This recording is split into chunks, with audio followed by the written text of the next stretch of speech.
council meeting, Tuesday, May 9th. May, we have roll call, please?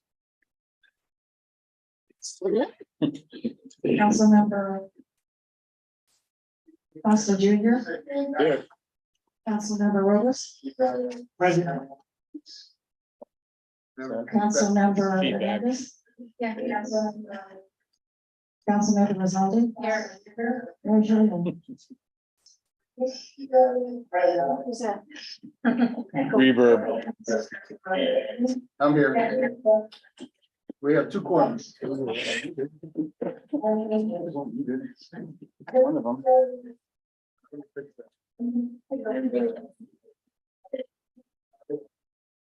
Here, wait, just to turn down. It's this one. Oh, Pat's working on it. Got it. Yeah, we got it. I'm on it. This genius guy's working on it. We can rebuild them. We have the technology. Hearing 15 to 11. 15 to 11. We get this paperwork cleared before.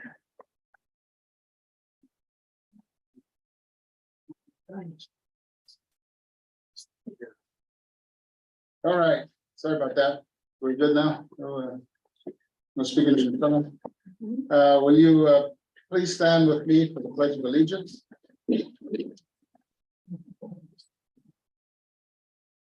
Ready? Begin. I pledge allegiance to the flag of the United States of America and to the republic for which it stands, one nation, under God, indivisible, with liberty and justice for all.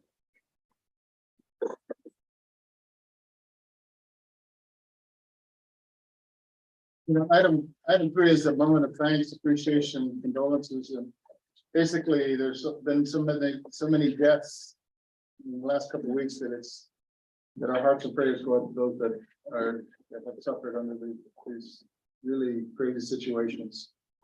Item number 4 is, and anybody else, anything on 4, any council person? Agenda review, I would like to request from the council, if it's okay to move item, which is a public hearing. And I indicated in a note here, item 10 will be the fee waiver request for the use of city auditorium. 11, we move that from 15 to the appeal hearing officers. And I think that the other parties are here, or they were here, or they're here. Oh, they're outside? Okay, they're here. So then it's elevated tank, contract with Nakamura, 14 City Hall, parking restriction, 15 resolution, terminating existence of local emergency, and then future agenda items, and then announcements and adjournment. Is there any contrary to that request? Okay. Let's go to the next item. Ceremonial calendar. Just before Mr. Robles is going to do the proclamation on an Asian American. You know, in the past, what we've done is that those individuals, council individuals that want to bring up a proclamation on behalf of everything that's going on, you could proclaim anything or a lot of things right now. And so, and even if the community, if a community member wanted to proclaim something and they move that by us, and if it's agreeable, then we'll go ahead and put it on a proclamation. And after Mr. Robles, Councilmember Robles reads the proclamation for Asian American, I'll just make a few comments regarding that. So Gilbert, will you go ahead and? Sure, thank you. Proclamation, Asian American and Native Hawaiian / Pacific Islander Heritage Month, May 2023. Whereas this May, during Asian American and Native Hawaiian / Pacific Islander Heritage Month, we recognize the history and achievements of Asian Americans, Native Hawaiians, and Pacific Islanders across the nation. And whereas in the midst of a difficult year of pain and fear, we reflect on the tradition of leadership, resilience, and courage shown by the AAMHPI communities and recommit to the struggle for a AA and NHPI equity. And whereas Asian Americans and Native Hawaiians and Pacific Islanders make our nation more vibrant through diversity of cultures, language, and religions. And whereas there is no single story of the AANHPI experience, but rather a diversity of contributions that enrich America's culture and society and strengthen the United States' role as a global leader.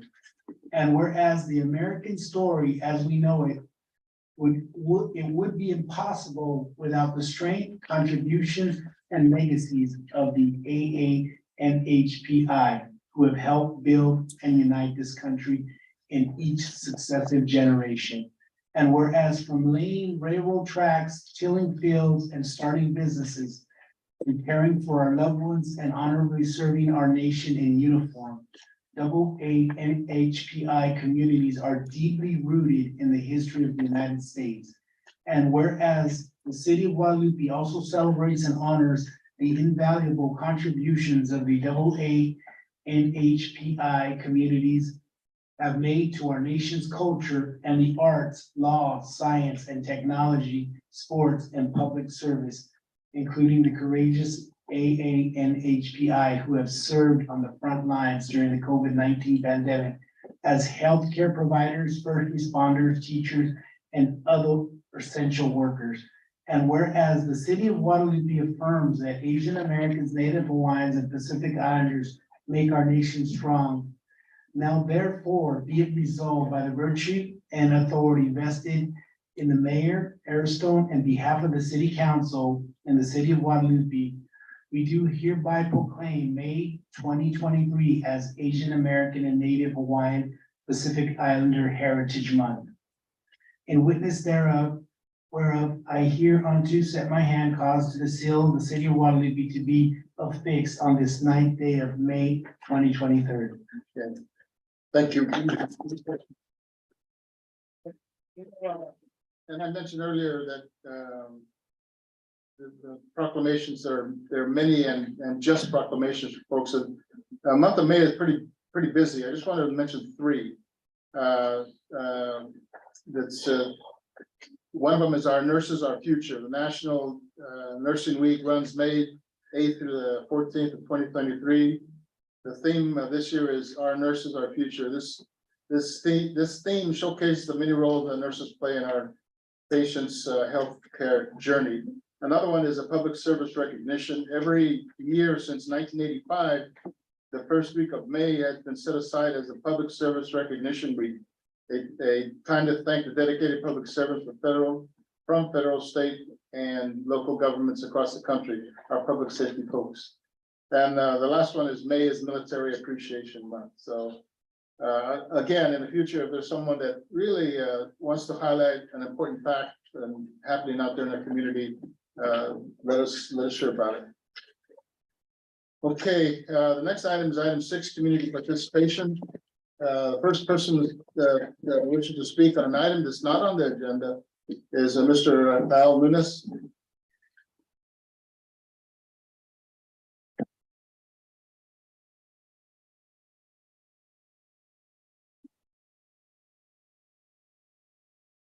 Evening, thank you for the time. Just a quick note that the Rancho de Guadalupe Historical Society will be installing a display in the main city hall display cabinet for Asian American, Pacific Islander, Native Islander.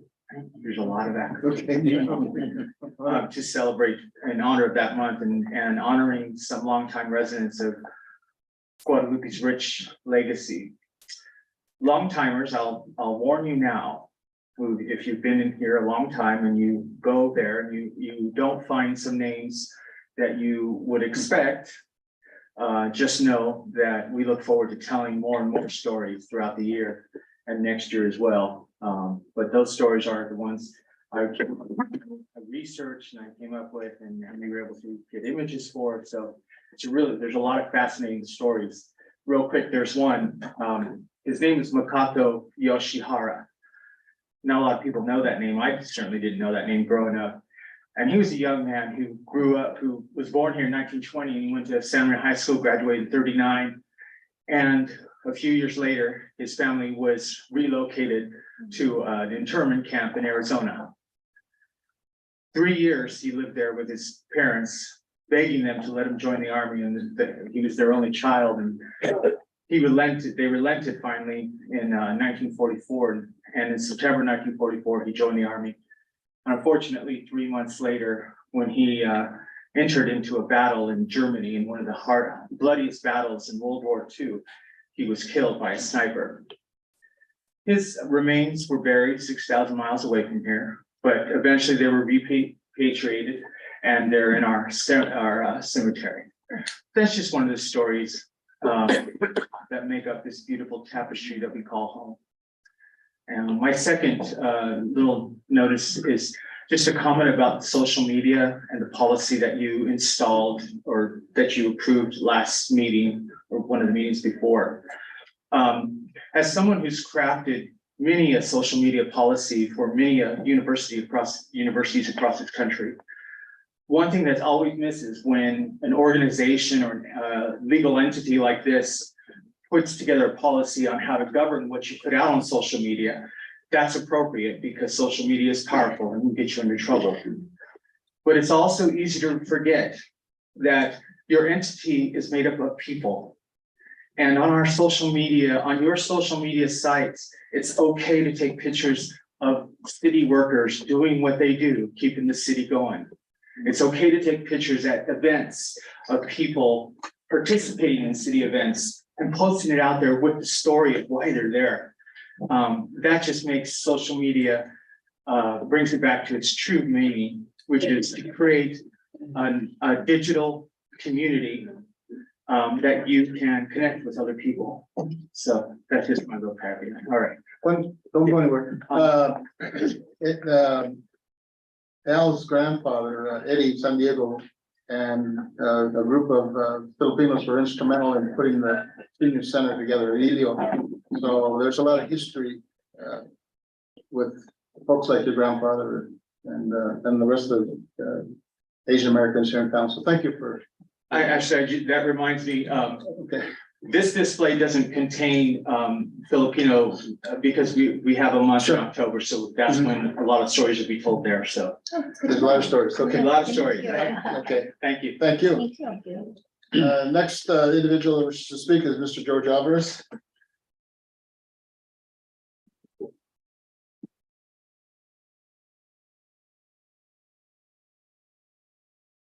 I like to add basically one of the most important, again, I'm being biased here. Elements of Guadalupe is the Mexican population and the history during the Grosero program, which is lacking in our historical aspect. 3 restaurants came from the same village. My dad, Simpatia, and the Guadalajara, now the Guadalupe. Center of the Grosero program, center when we had 3,000 or 4,000 people here every weekend. I lived here. I experienced it. It was beautiful.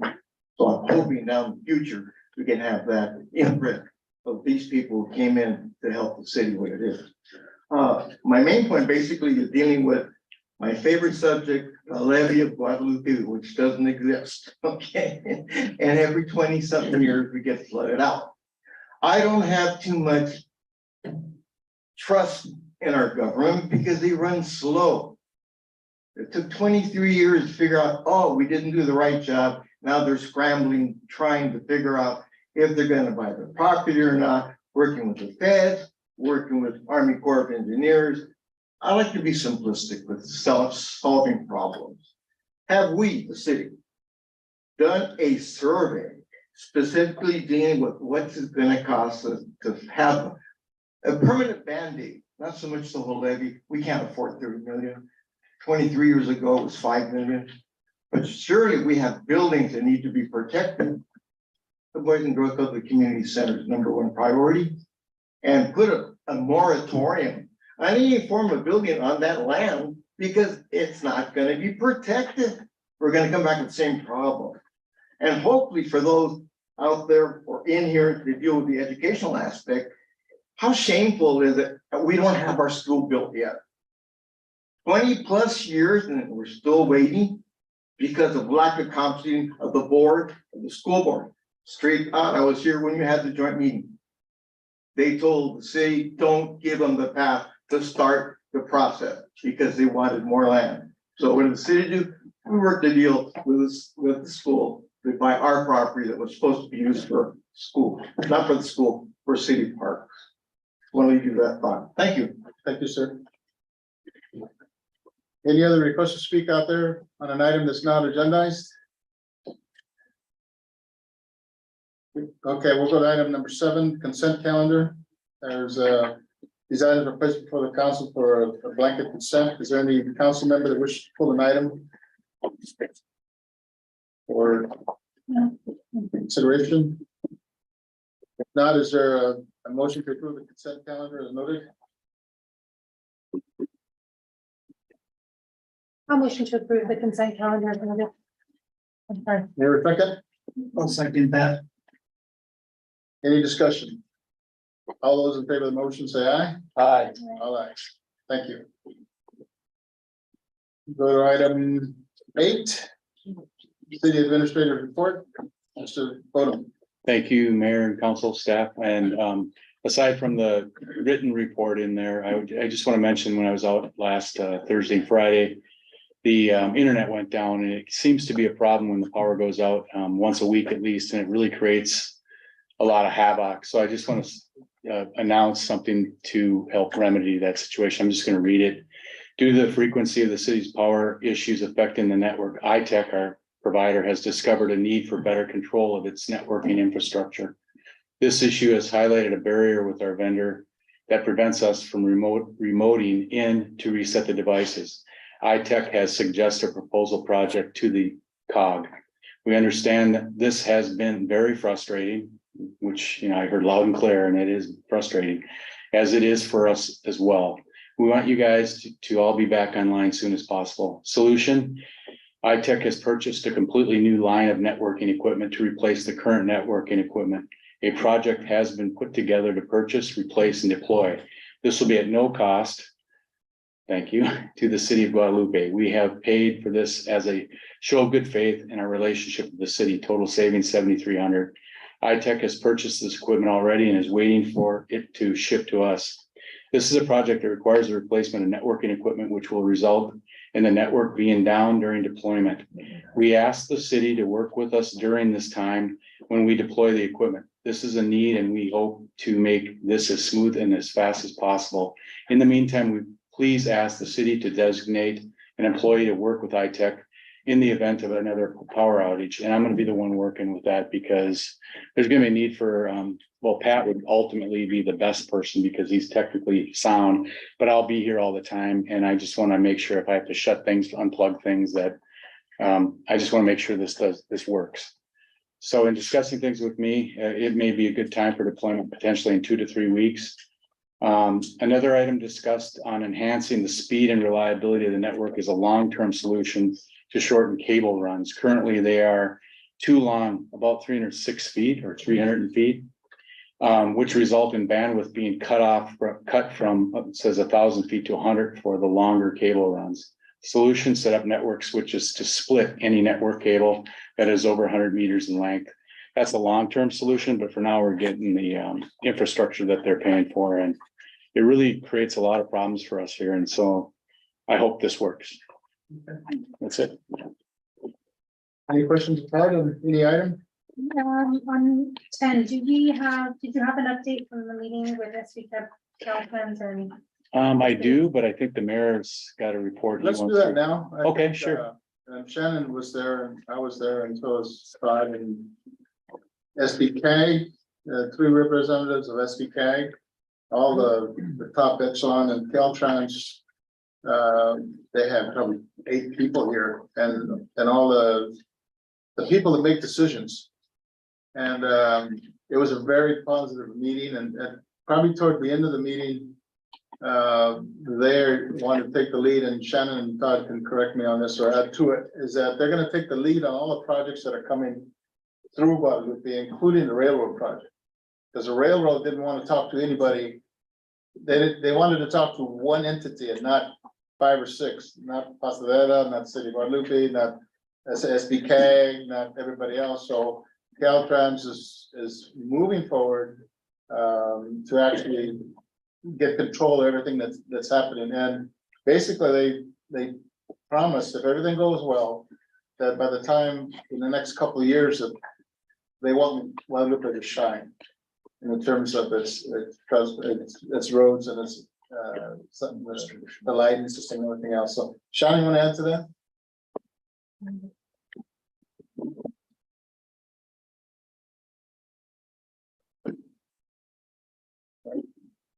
I heard it. Thank you, Mr. Mayor. I think that you characterized it rather well.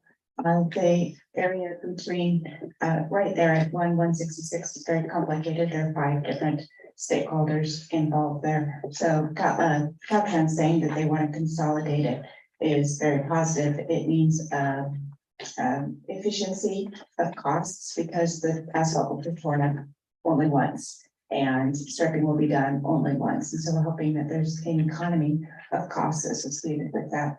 I know a lot of people talk about how slow government is and how these big projects are. One of the things that I heard from that meeting that is very positive is that Caltrans has a reason to proceed on this because the funding has a end date.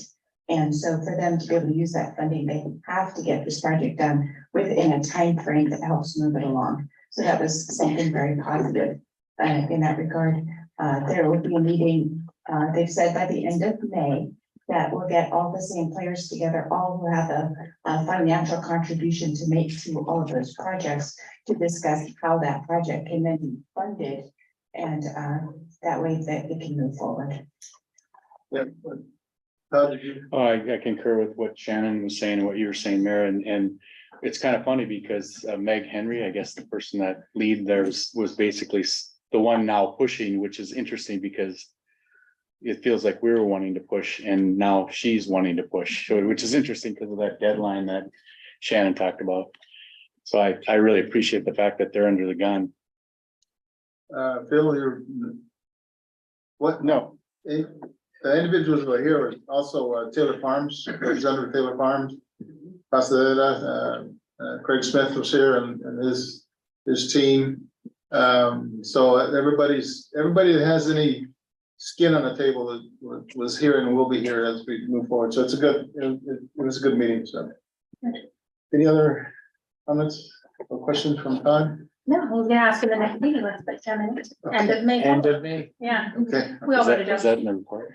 Shannon. Oh. Okay, Director of Public Safety, Mr. Cash. Chief Cash, sorry.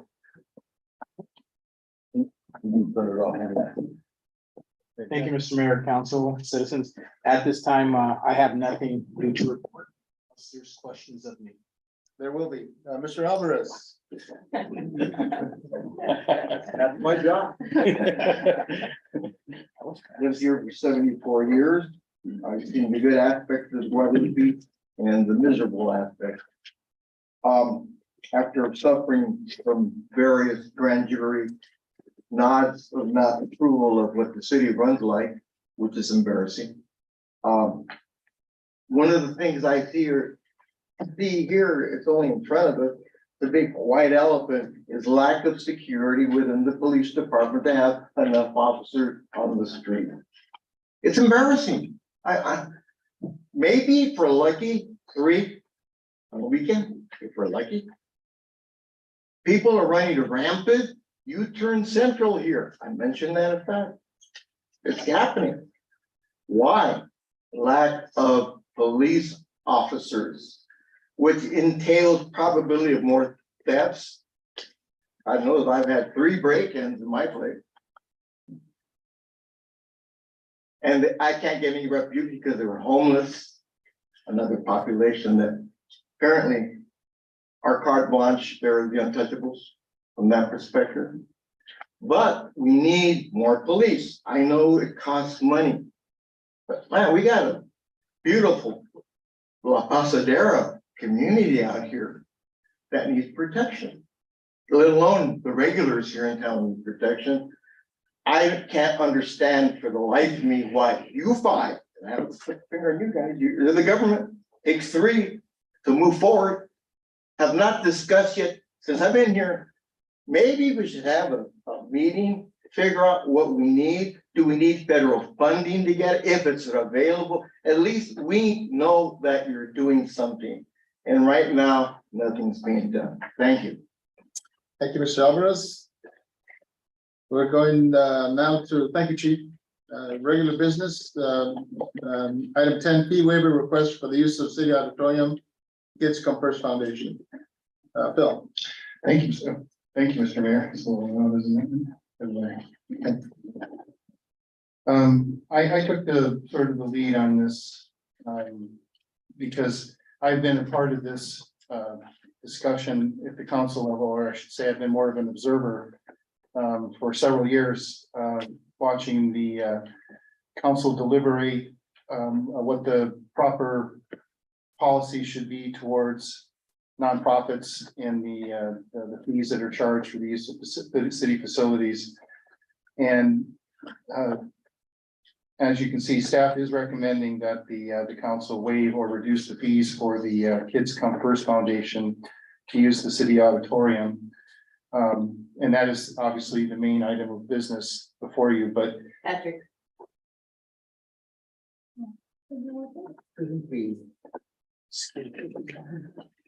Oh, thank you. So, but it's appropriate in the context of this request to once again raise the issue and request guidance from the council. I won't go into the history that's in the staff report about the times that this has come up before, and same kind of issues that the council has dealt with. The background is interesting, but it's also led to some confusion, as evidenced by the discussion on page 3 of the staff report, where there was the master fee schedule lists a reservation lock-in fee that's non-refundable, but staff has been interpreting that as a non-refundable fee regardless if the event is canceled or not. I'm not sure that staff even realized that there was another interpretation for that, but I seem to think when I talked to staff about that wouldn't it make sense that fee would be non-refundable if the event was canceled, since that's the purpose of the lock-in fee, rather than have it non-refundable on top of all the other fees that are charged. And then where the fee for the building attendant is in the master fee schedule was under all the discussion about events with alcohol. So it was interesting whether that applied to this kind of event. So the part of the fee waiver request is based on the lack of clarity in how staff's been interpreting those two fees in particular. And I think there was also a conflict that I noticed that, and it may have just been a mistake, but the master fee schedule is posted on the city website, listed the $500 deposit cleaning fee as fully refundable, but the master fee schedule that staff is using, it only allows $250 to be refundable. And that also is an issue that I wanted to bring to the council's attention. Now, I do remember there was some discussion at the last meeting, and I looked at the minutes, but there was no discussion of that. I didn't pull the recording if there was one, but I also didn't think it was necessary because I just wanted to bring those issues of interpretation to the council's attention, and then also suggest that it may be appropriate to discuss those issues and the broader issue of waiver at the upcoming City Council and Recreation and Parks Commission meeting. And I think that's all I have to say. I'm happy to answer any questions, and Todd is able to answer any questions as well. Thank you. Thank you. I just have a couple comments. There's a couple of requests to speak. One is that we're getting into the weeds of this thing, that we need to have the commission here and the general public here to make a decision or to make some obvious, decisions. This item here is a waiver of the fee. And I think that, to me, we could spend here all night trying to figure out, we don't have all the players in town now, on the council in terms of the recreation manager, but the second part of, and it's mentioned in part of your report in terms of the joint powers of agreement with the school. Because we had one before, many moons ago, maybe Amelia remembers, since she's been here a whole bunch of moons, maybe George does too. That we had a joint powers of agreement with the school district where the school we'd use their property, they use ours, because we had baseball fields, we had all these things used in school property. And I think it's time we need to get to that point again. I don't want to say too much more. Mr. Handel, school superintendent. Dr. Handel, sorry. Thank you, Mayor Julian, city council members. I appreciate the opportunity to speak to you tonight. First off, I did want to congratulate you guys on painting the outside of the building. It's an incredible update that really enhances the aesthetics as I come into work. So I appreciate that. The other thing is I heard a comment towards about our schools and the building of the brand new schools. We will be opening construction on that in June. So we will have a new junior high school, a new gymnasium, and what the heck, we threw in an early learning center as well, that we will start construction in June next month. I anticipate that the early learning center will be completed by late 2024, and our junior high gymnasium, keeping my fingers crossed as I work with the architects and the construction group, that will be open in the fall of 2025, so that 20-year plus dream of having a brand new school is going to be coming to fruition due to the taxpayers of Guadalupe, and obviously a lot of the funding coming from the state. What I really came up here to talk about was the waiver and the JPA. I think it behooves both the city and the district to re-enter into that agreement. We have, like I said, we'll be opening brand new schools, brand new gymnasium, and facilities that we're going to want to have some reciprocated usage. And thinking about, because I'm also a member of the Guadalupe Kids Come First Foundation, of the financial cost to host a student-centered event like the Art Gala, seeing a ticket or a charge of close to $1,000 to host a 3 or 4 hour event just seems counter to what I believe the city of Guadalupe is all about. I've only been here less than 5 years, but the feeling I got is most people want to work together because it's not a city that has a tremendous amount of resources. And if we can all come together and make some rock soup, we'll all be better off. So I would encourage and I would support the waiver of the fee to Guadalupe Kids Come First Foundation, and also encourage the council to seek further reciprocation through a JPA agreement. Thank you. Just since you're there, Doc, one of the things that's happening as we move forward in the community is the Royal Theater, which is basically connecting the school and the community to that Royal Theater. And I think that this is a good opportunity for us to see, especially with the new gymnasium coming in, your classrooms, that project coming before, probably 2025, 26, about the same time that opens up. So it's There's a lot happening here. I think we'll work better together. And again, I encourage you to waive the fees for Guadalupe Kids Come First Foundation. thank you. Mr. Alvarez.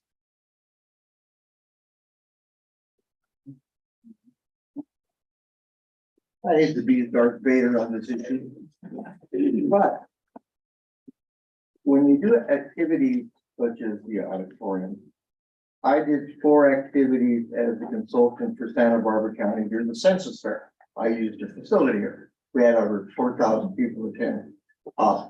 I paid my liability insurance because we had a lot of people. I just want to bring to the attention, there is liability factor when you have a building in usage. The more people you have, the more probability something may happen.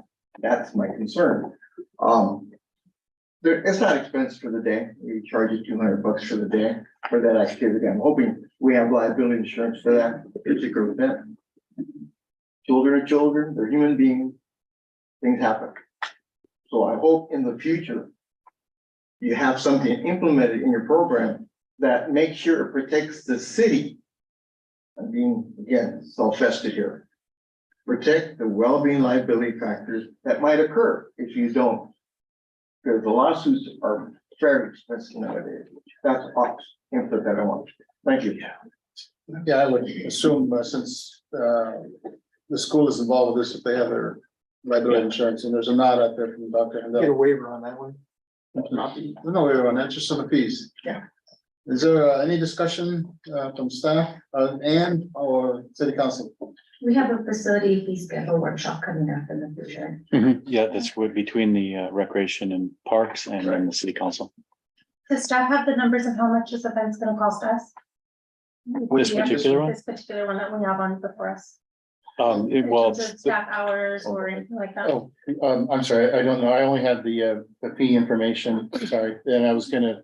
oh yeah, in terms of the Yeah. event Yeah, itself. because it just said, that we would have less than $1,000 that we would be anchoring. I was wondering if there was a hard number on what the cost actually is. Well, there's, my understanding was the event was for 2 hours, so it would have been 2 hours of, a building attendant and the setup and.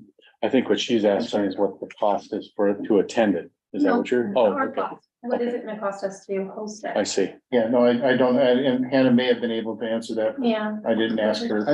I think too, what happens is that there's a cost to power. Mhm. There's a cost to certain things that need to be covered. Right. And I think with our assessment of what I'm talking about the fees again. And also about the joint powers of agreement, that has to be worked into where regardless of who that entity may be, so.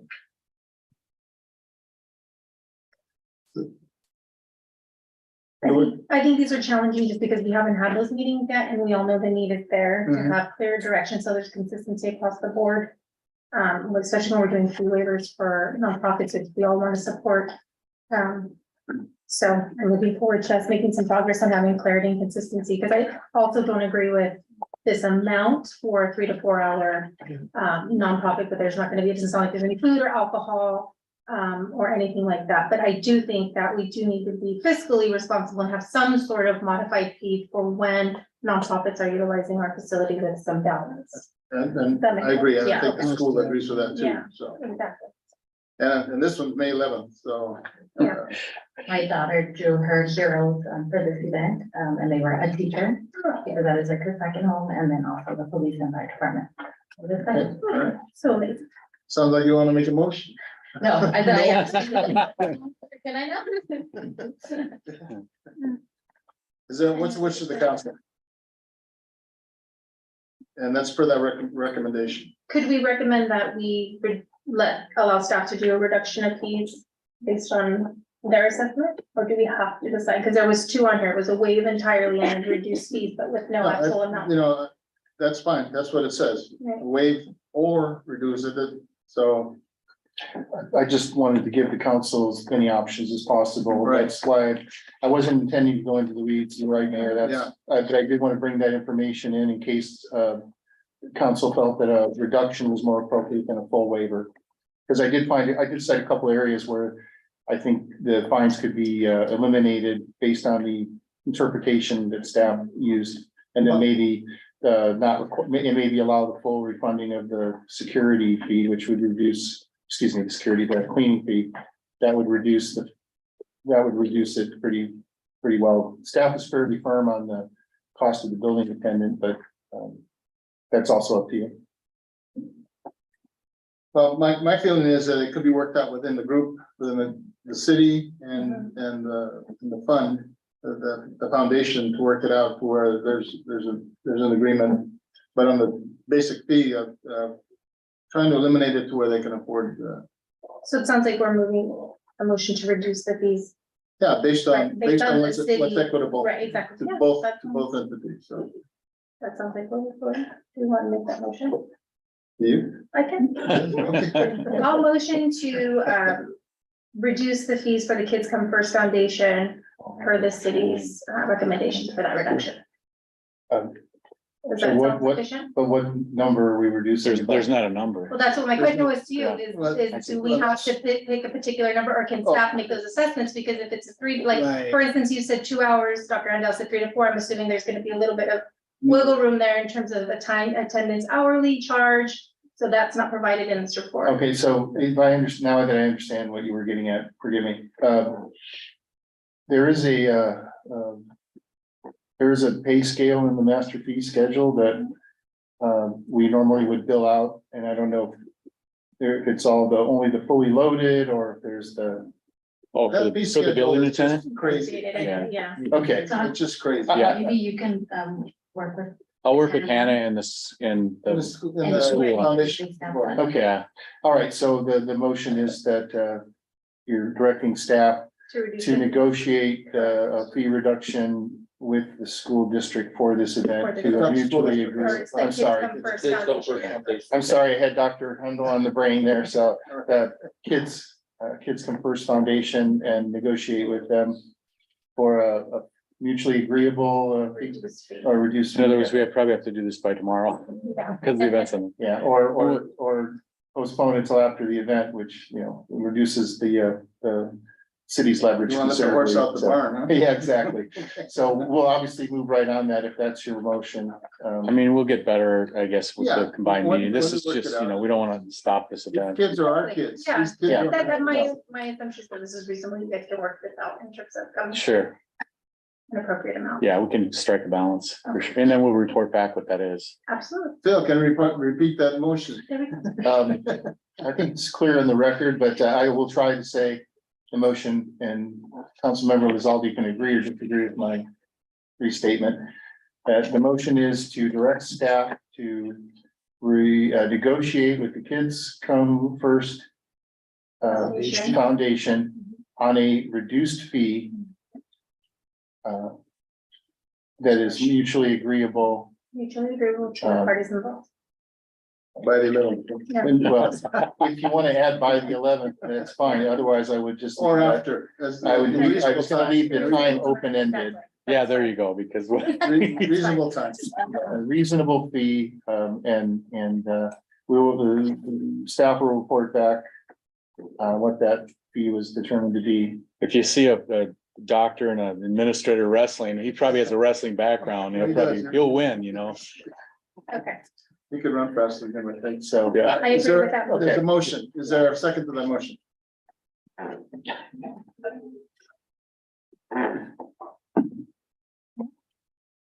I'll second it. Any discussion? All those in favor of the motion say aye. Aye. Those opposed? Any abstentions? All ayes. All right, thank you, Dr. Handel. And George. Let's see. All right, now we go to, again, we moved the item to now. yes, the responsible parties are here. Okay, and that's the appeal of the hearing officer's decision on compliance order related to 866 Guadalupe Street. Bill, Thank you, Mr. Mayor. I want to point out that Wendy, what happened? Oh, there she is. Wendy Stockton, Assistant City Attorney for the city, who contracts through a different firm. So just to be clear about that. Has agreed to be present in case the council has any questions about the process. What your options are, because I have been actively involved as essentially the city's prosecuting attorney for the city, along with Captain Schmitz, who is the essentially the code enforcement officer for this case. And under state law, or case law, that precludes me from providing you with advice like I normally would about what your options are and what the process is. So I may decline to answer a question and defer it to Ms. Stockton.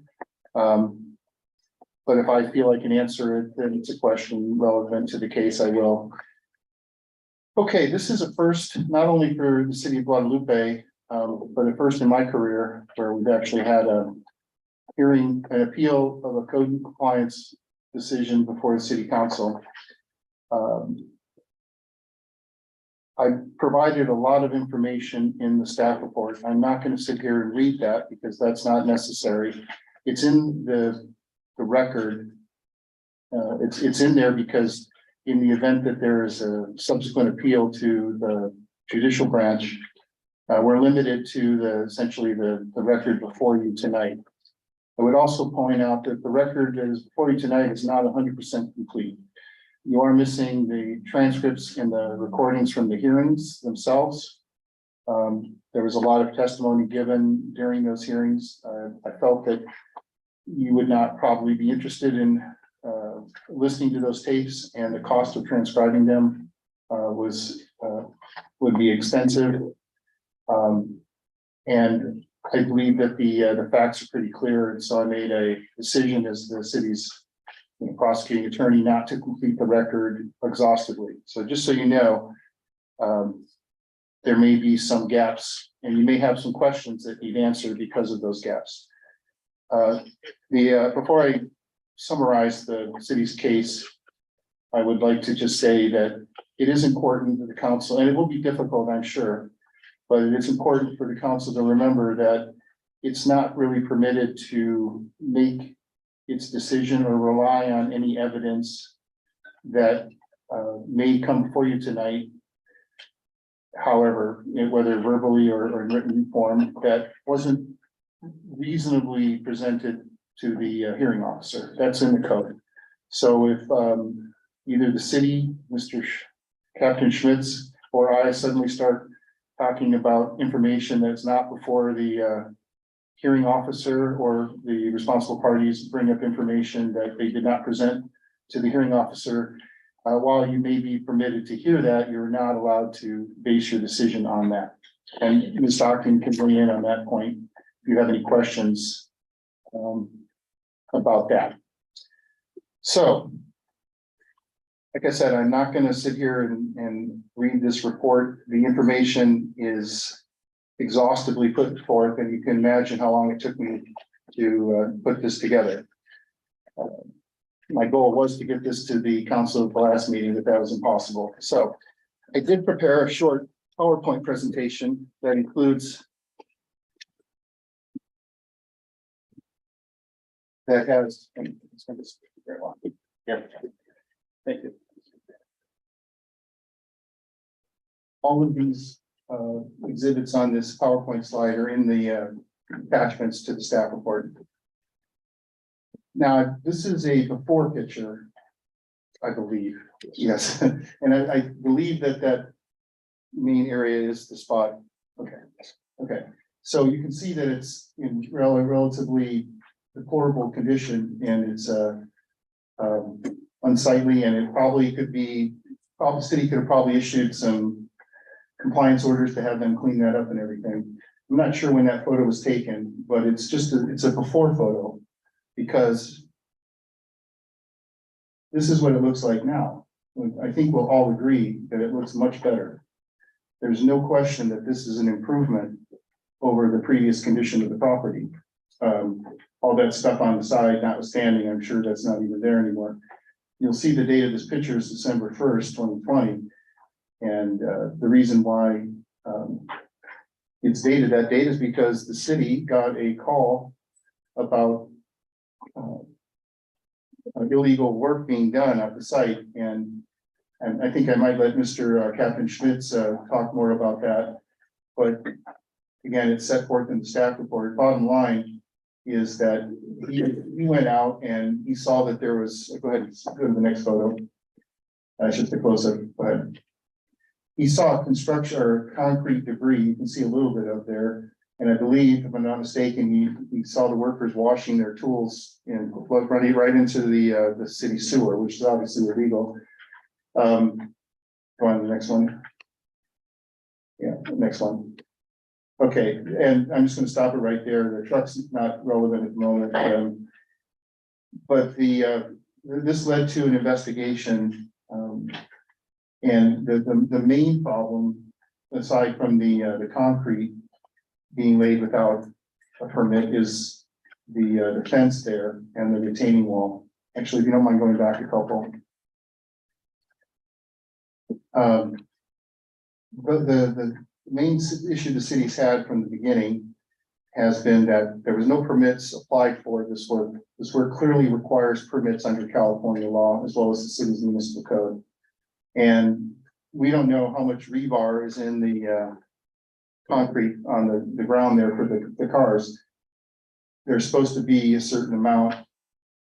There's also an issue, I guess it's not really addressed in the staff report, but that's a lot of concrete, and according to his Director Sweeney, it would require a permit for that much concrete at the Regional Water Quality Control Board. That isn't really our concern because that doesn't involve us. We told the responsible parties about that. Let's say the easiest way to overcome that obstacle would be to remove some of the concrete.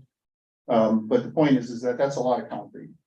And we don't know if there's any rebar, and that could potentially cause problems.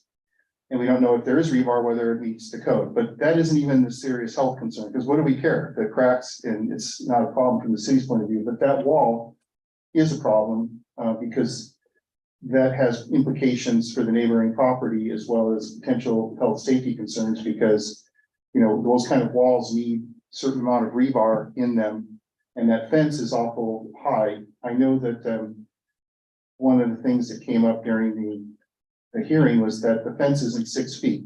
So you don't need a permit for a 6-foot fence, but it's pretty clear under the reading of the code that if you put a fence on top of a wall, you have to add the two heights together. You can't consider them separately. So flash forward, there was numerous attempts to obtain some kind of compliance or some kind of plan. The city met with the responsible party, gave them information, basically requested plans that to legalize this. And again, I do not want to take the time to go over everything in the staff report. It's in the record. I know you've read it. If you have any questions about what happened, Captain Schmitz was there. He is much more knowledgeable about this case than I am. Let's go to the order. Okay, so at the last of 7 administrative hearings over the course of a year and a half, the hearing officer made a finding that basically all of the violations that were in the compliance order that was issued that started this whole process, and I also want to add the compliance order that started this process, it was actually the second one. First one was issued in May of 21, about 3 or 4 months after this violation occurred. There was no action taken except I think a citation that was paid.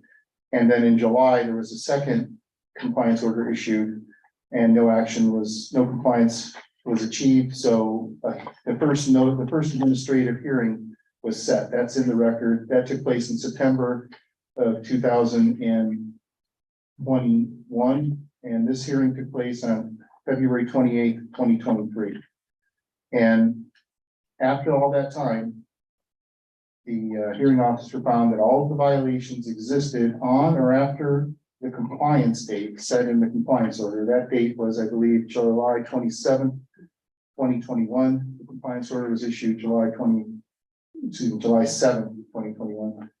That was based on the testimony of evidence from Captain Schmitz at prior hearings, and he lists them.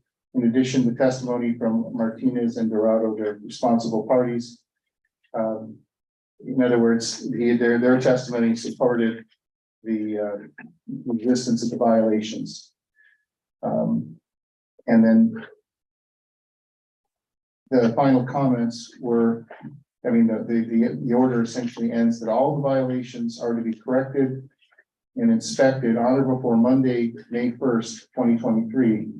And that was, again, that order was issued on February 28th. So he gave them additional time. And if the violations have not been corrected by May 1st, administrative penalties of $250 per day would begin to accrue and continue until all the violations are corrected or the maximum accrual amount of 10,000 is reached. Let me turn it off now. That concludes. I didn't want to go into all the presentation and all the exhibits. And I'm interested to hear what the appellants are going to say, because the city went out of its way to work with them, to give them numerous opportunities, including a number of opportunities and situations that I did not labor or explain and go into in the staff report because they weren't particularly relevant. In short, the violations existed from the beginning. They've not been corrected. There was minimal cooperation along the way and a lot of resistance, a lot of feeling that they didn't need to do this. They didn't need to comply. This was actually an improvement to the property and therefore they should be allowed to not have to comply. And the city was still willing to work with them in terms of coming up with a plan to bring the property into compliance, but it was turned down because it was too expensive. And that was, I believe, the end of the last straw for the hearing officer. He basically didn't consider that a valid excuse and finally brought the matter to a close on the 28th of February. So with that, I'll submit for now, and I'm happy to answer any questions you may have about the merits of the case. So is Captain Schmidt.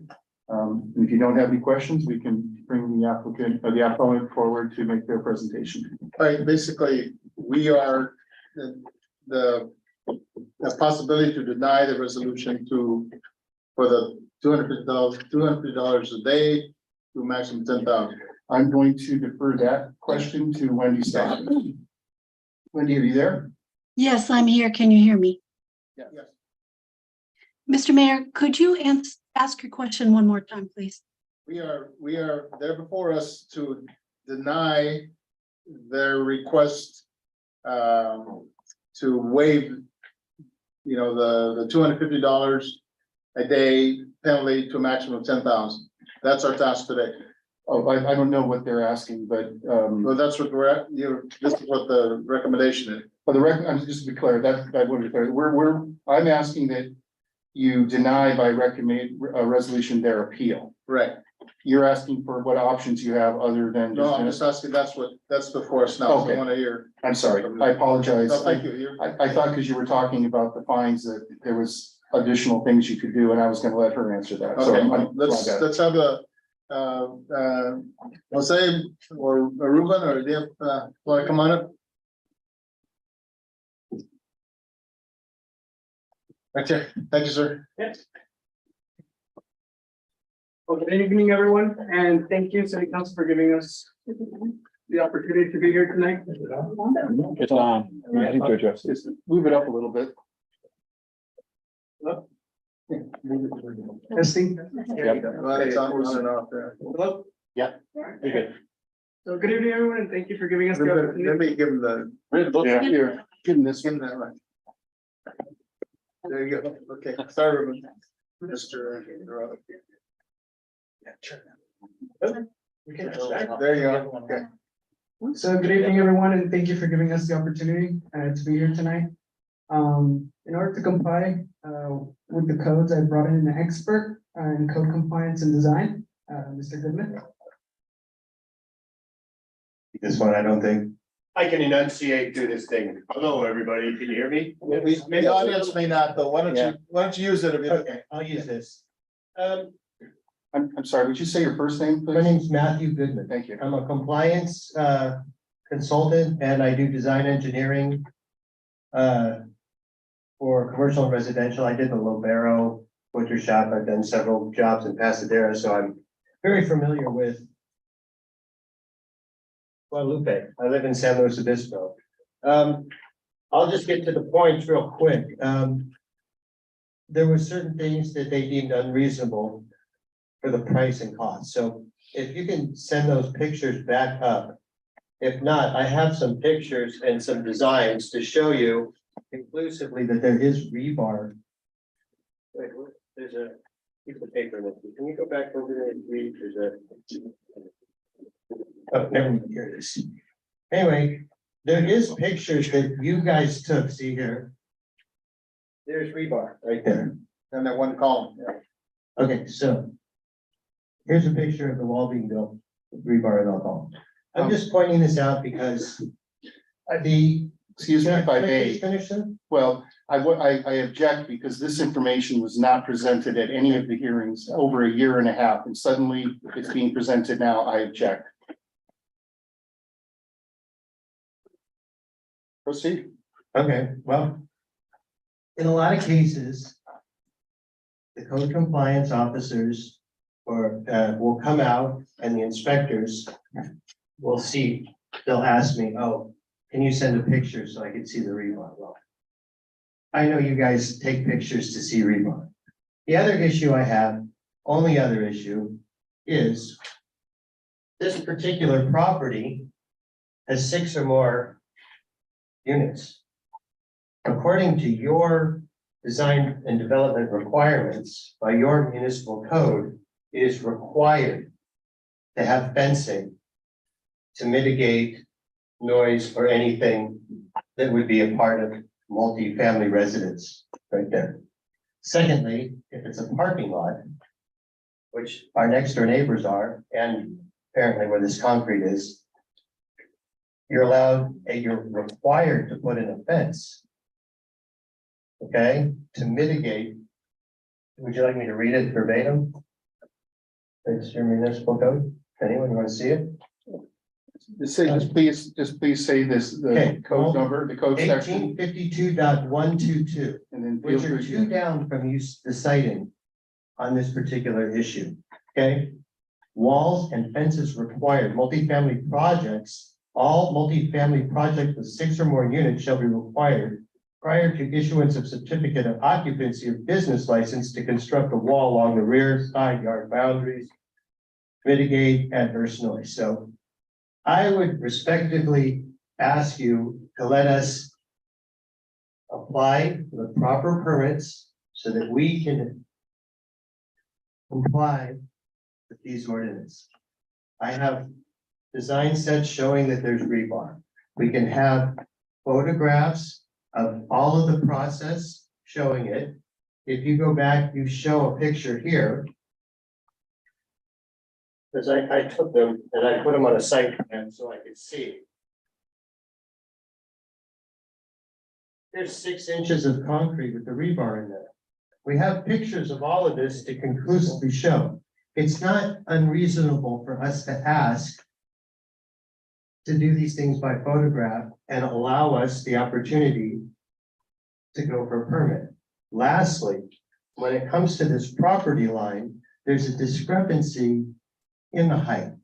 Because the California code, if you read it, would say if there's a discrepancy on a public right of way or a private property, it's an average rate of both sides.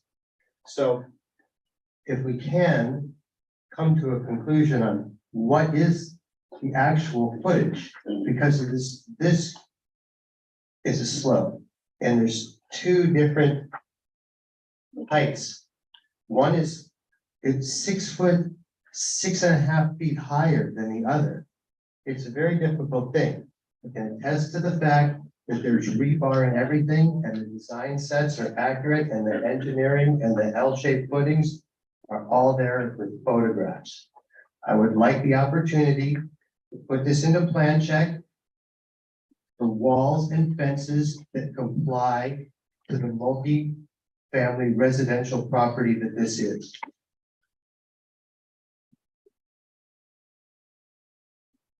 May I respond briefly, Mr. Mayor?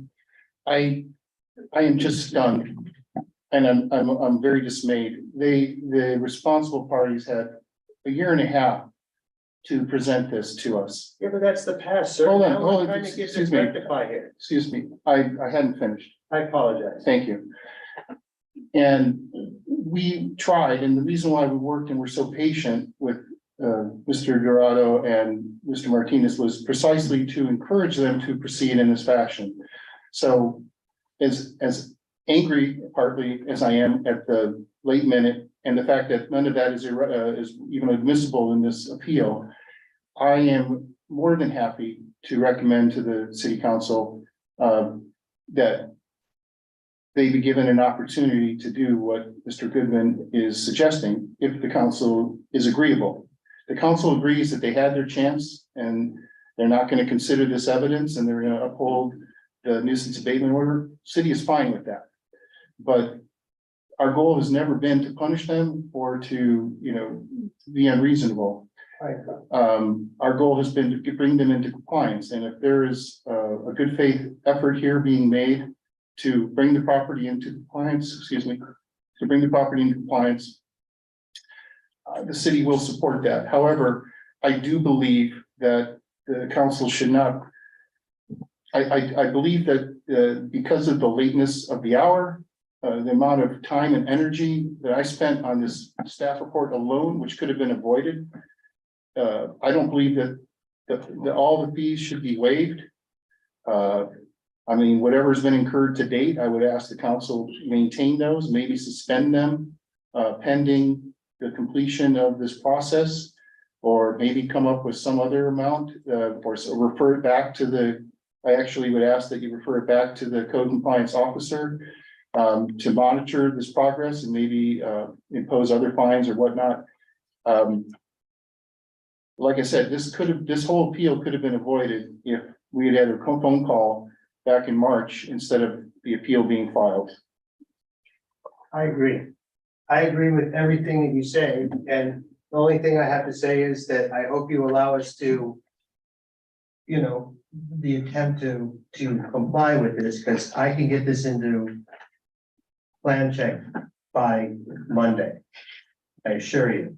Now, I don't want to, belittle anyone that I'm representing, but I don't think that arrogance or ignorance to anything that should be held against them. They thought they were in compliance. They were adamant, and sometimes people, fight for principles that perhaps are non-existent. And I've explained what needs to be done, and I'm very aware of the process to get permits in the city of Guadalupe. There's the Guadalupe Cafe has been good for the city of Guadalupe.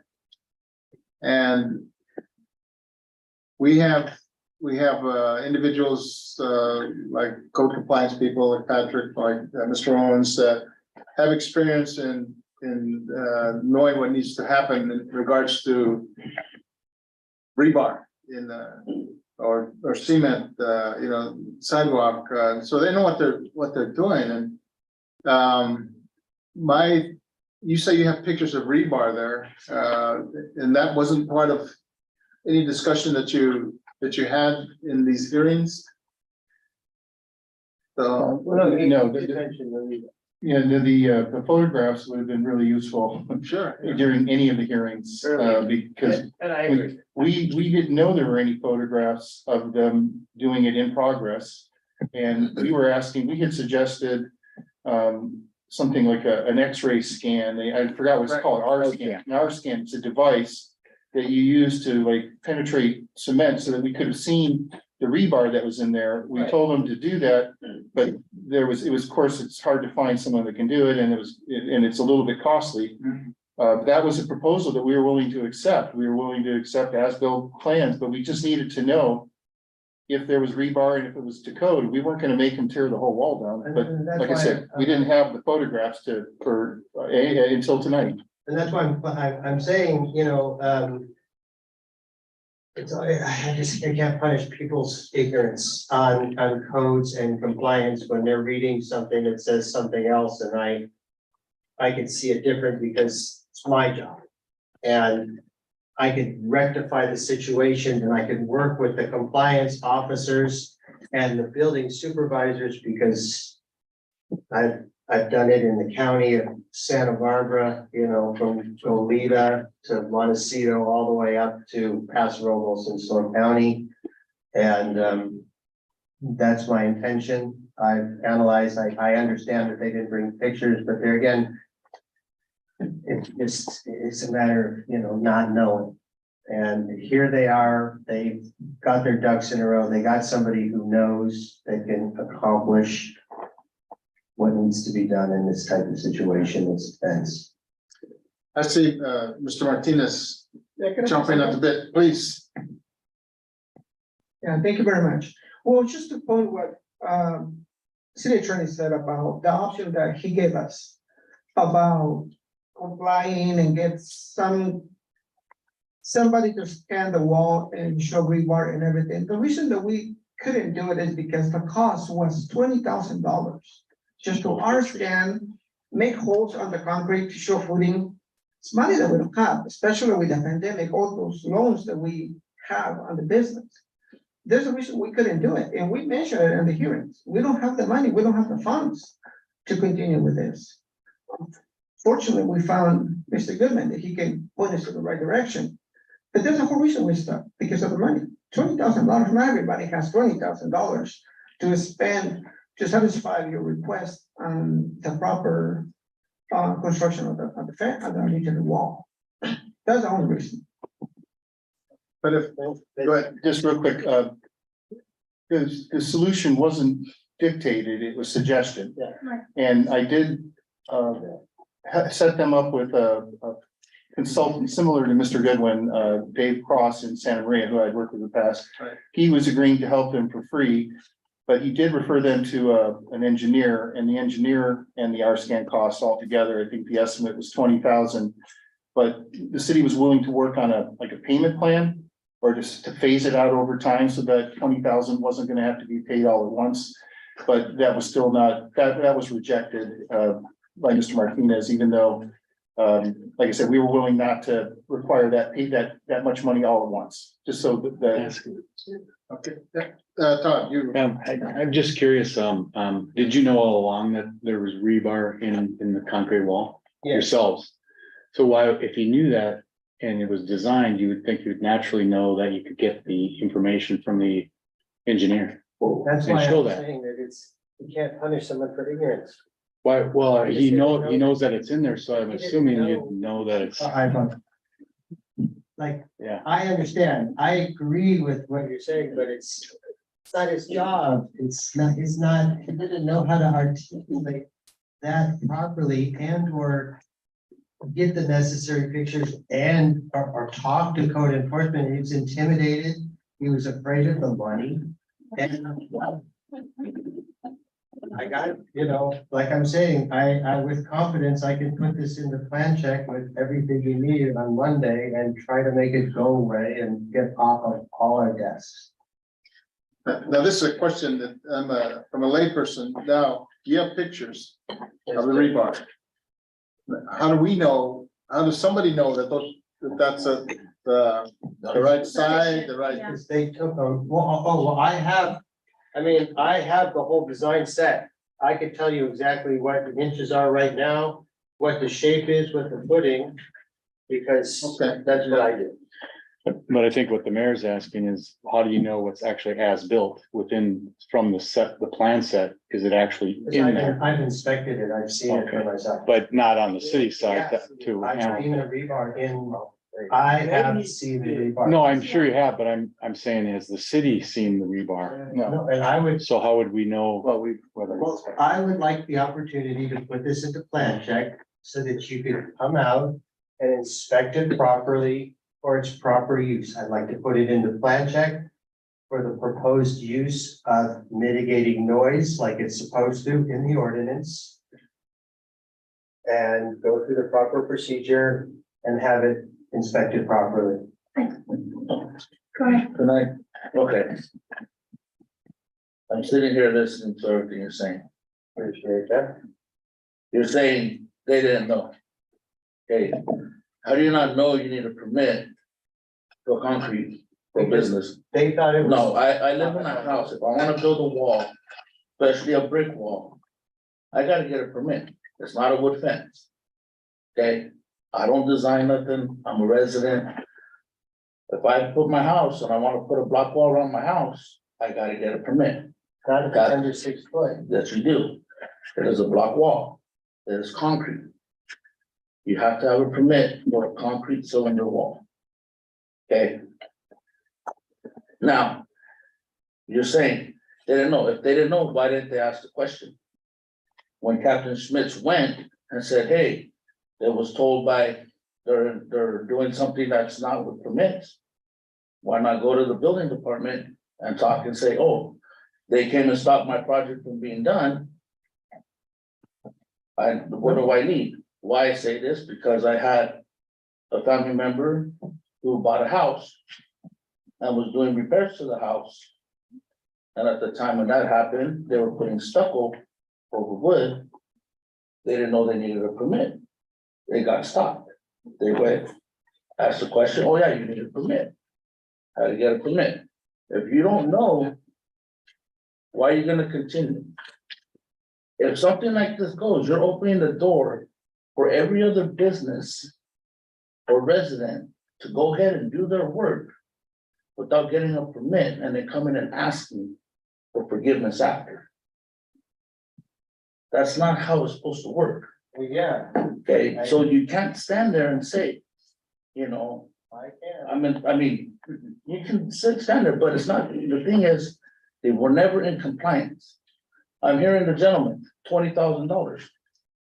$20,000 could have saved you had you went and asked about getting permits. All right, that's a good question, Costa, because we did ask the building department. And they didn't say anything other than if it isn't above 6 feet, we do not require a permit. And not only that, we always get the short answer. We can hear several times and ask, but the thing is, Yeah, Okay, so when you talked about a fence, what kind of fence did you explain to them you're doing? Chain link? That is a good No. question, because they never asked us. But the thing is, no, but if you know you're putting a block wall, you should be saying, oh, we're gonna put a block wall, everything would have changed. Wood fence, 6 feet, don't need it. But Chain they didn't link just fence? say that you need a permit. For a chain link and wood, you don't need. For a we don't block know, that's wall, where we come and ask. okay, but you did not tell the building department you were putting a cylinder wall. But it should be the question for the professional. No, that's you as the owner. Oh, I'm putting a fence, I'm gonna put a block wall. Well, that's the thing, we don't know, we're not the professionals here, we're not the so it experts. sounds like you got one now. Yeah, Am I not right though? Excuse me.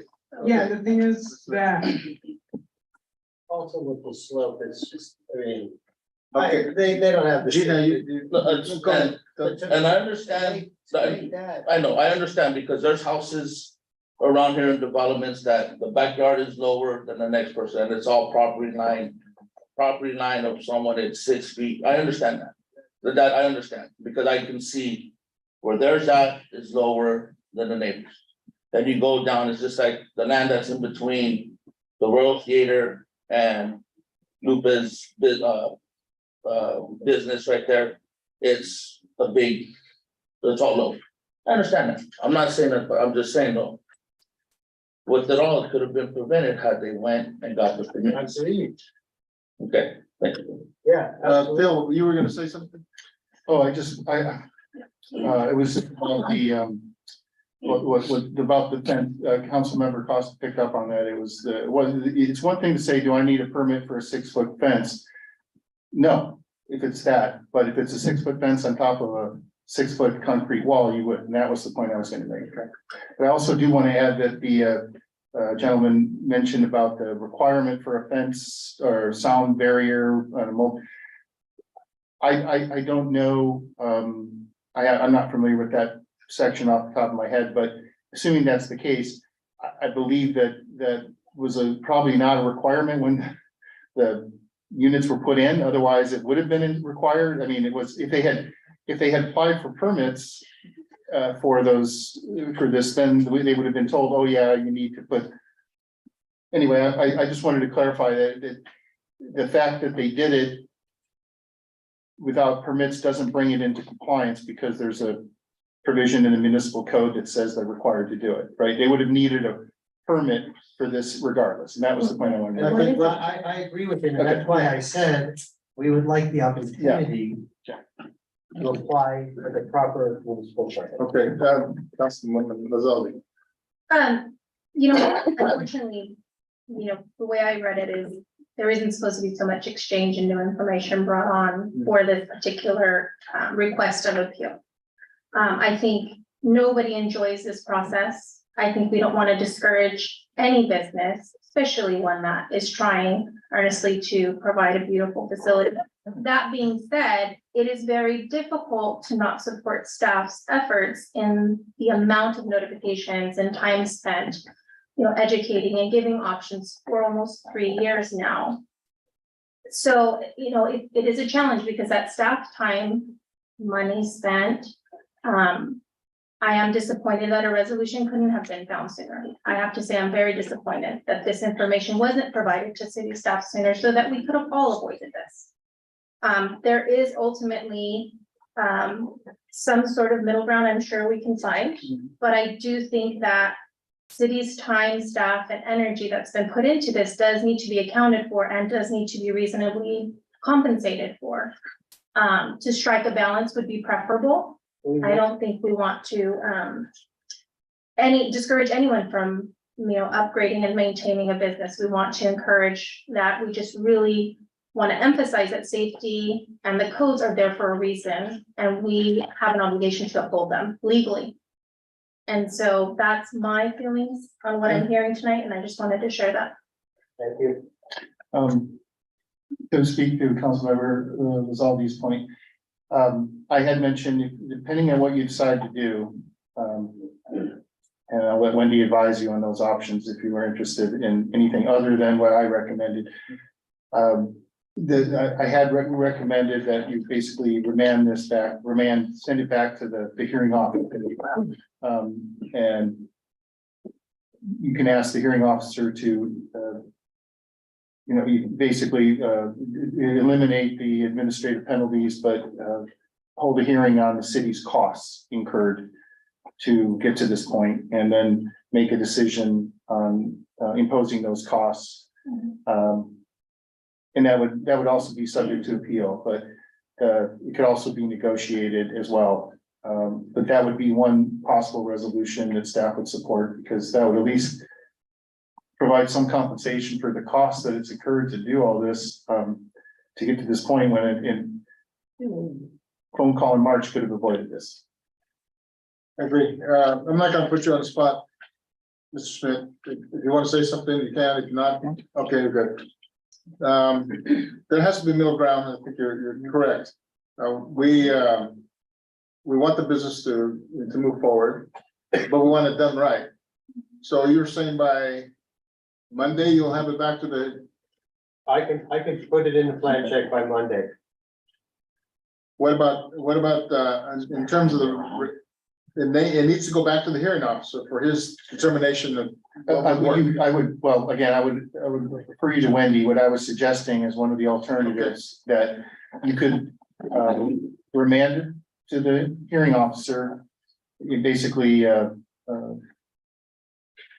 either suspend or repeal the administrative penalties to allow the applicant an opportunity to bring the property in compliance. And then I suggested we could hold a hearing on the city's cost to come up with some reasonable number to compensate the city for the time and effort spent to get to this point.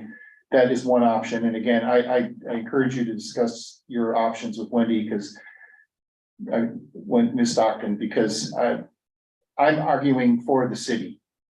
She can give you the unbiased opinion, and I encourage you to ask her any questions you may have. Okay, Wendy, you heard where we're going with this? Certainly, Mr. Mayor. It sounds to me like the city council is interested in compliance occurring, and also that there be recognition of the efforts that the city has been put to so far. One of the things that we don't know is the future. We never do. There's a person who's given testimony tonight that if the council says go forward, that there will be progress made, which we haven't seen yet. The council may wish to continue this item and see what happens. And then the council may feel that with information about what does happen in the future, hopefully compliance. With a short continuance, perhaps it will occur and the council will feel in a better position to be able to make a recommendation of what should happen with regard to the administrative penalties that have already accrued. And I could say that, I could leave my driver's license with you guys until I. We want your car, we don't want your driver. I knew it was one of the two. And your social security, please.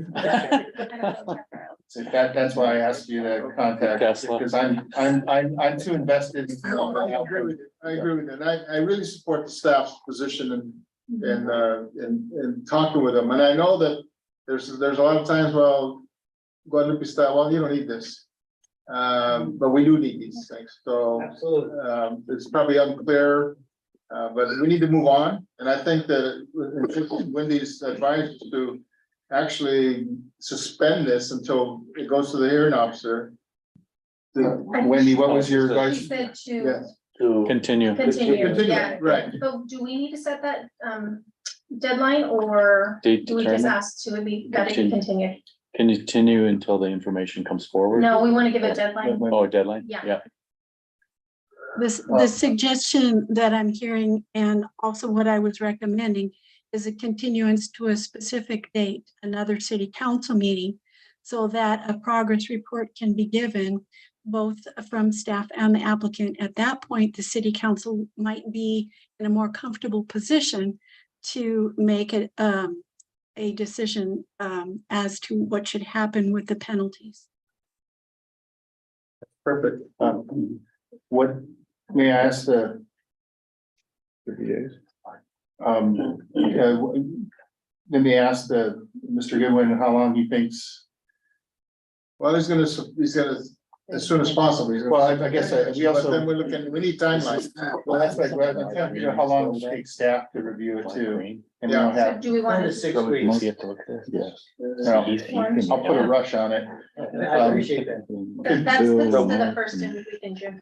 Todd, We do have one little dilemma. Mark Green is leaving us.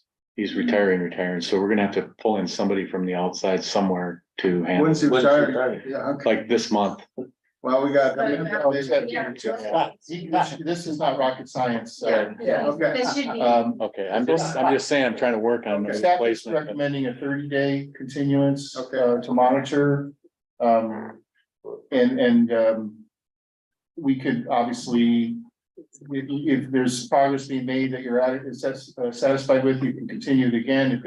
If there's been no delivering on the promises made, then you can take action you think is appropriate. So 30 days agreeable. Okay. Appreciate it. Motion? Is the motion? We need a motion. Yeah, you need a motion, not a resolution. Okay, I'll motion to continue. thank you. Thank you. To continue the appeal of the hearing officer's decision on compliance order regarding 866 Guadalupe Street for 30 days. I'll go ahead and second that motion. Any discussion? All those in favor of the motion say aye. Thank you, gentlemen. Thanks for the opportunity. Okay, I have that one, sir. Yeah.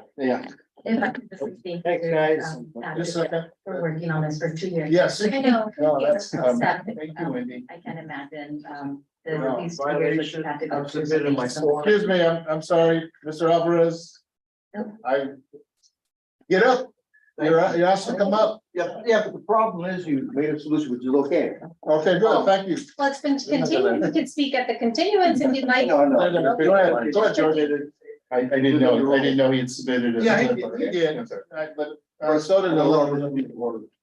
Go ahead, George. Now, my concern basically is I'm an ex-planning commissioner for the city of Guadalupe, served 4 years. The problem that we have is you merged yourselves as city council and we had a separate group of people that were intended to deal with these issues before they got to you. Simple A, B, and C. The problem I have, I attended one of these meetings during the course. Yeah, we know, we saw that. Okay? Yeah. And it started to get snowballing. It started, from my perception, got personal. Okay? Some forms of precedent wasn't there. Example. We have an ordinance dealing with chickens, right? There's not supposed to be chickens. Well, there was a facility there that had to be taken down while the fence was being built and never was approached about the fence in visual. That's the problem I have as a resident, because where are we as a city that are gonna be professional in dealing with important issues and fencing rules if we do not have appropriate staff, which we don't in this facility? We haven't because we kept on contracting in and out different code enforcers. I just wanted to bring that to your attention. There is problem, severe problem. Thank you. Would you be willing to, if we open up the planning commission, would you submit your name as a member? Are you guys gonna pay attention? I And think I'm that's asking, what the I'm half- asking you, Mr. Alvarez. That's what I have at. You have some good points. You don't need to banter with me. No, If we opened it up again, would you be willing to serve on the planning? commission? no, I'm too Okay, damn all old. right, thank you. Thank you. All right. Can I say something real quick? Who are you, sir? I'm Steve Olson. I'm a neighbor of Jose. I moved here the same time he did. I've been here for 6 years, lived in Pasadena. And I appreciate everything that's gone on. The only thing that is really kind of getting under me is he's a hardest working fella. I know. He's a friend of mine. I visit with him in the evening a lot. For the last 6 years, he's up at 4:30 in the morning and working. And the truth is in his building. I mean, the building is beautiful. What he's done to that building and so many other buildings need that kind of work. So I'm just a little frustrated listening to the tone, like I don't see any appreciation for the job. We're all worried about the money that we, the city people, put out. He's putting out big money and doing what he's doing. So when you think about the compensation, how much he should get, again, we're just pulling it away from him. So I just think he needs to be appreciated for what he's doing. I think, sir, that there's 5 people here that really like him Yeah. and his business. I do too. Yeah. Thank you. Mr. Kirkland? My name is Brian Kurokawa. My dad built this. Hung on to that building until the place got raided in '83, and I didn't have the funds to fix it up. So I'm glad Jose came over and he bought it, and it's looking great now. At one time, I had to call the fire department because the water was running down the street and it's going into the park and flooding the back. And if you've been here long enough, you can remember in '05, when I think Alice was there carrying a log to block the water. And we had to put sandbags on the driveways. And you still haven't brought up the driveways or anything like that. But, you know, like he was saying, the hard worker, place looks great. You know, a little leeway there. Thank you. He's got a lot of leeway. I think we've Okay. proven it today, Okay. to give him a break, to bring him back, Yeah. and to continue his good business. Good. All right, Thank you. item Thank you, guys. 12, elevated tank painting. Done. Good evening, Mr. Mayor and council.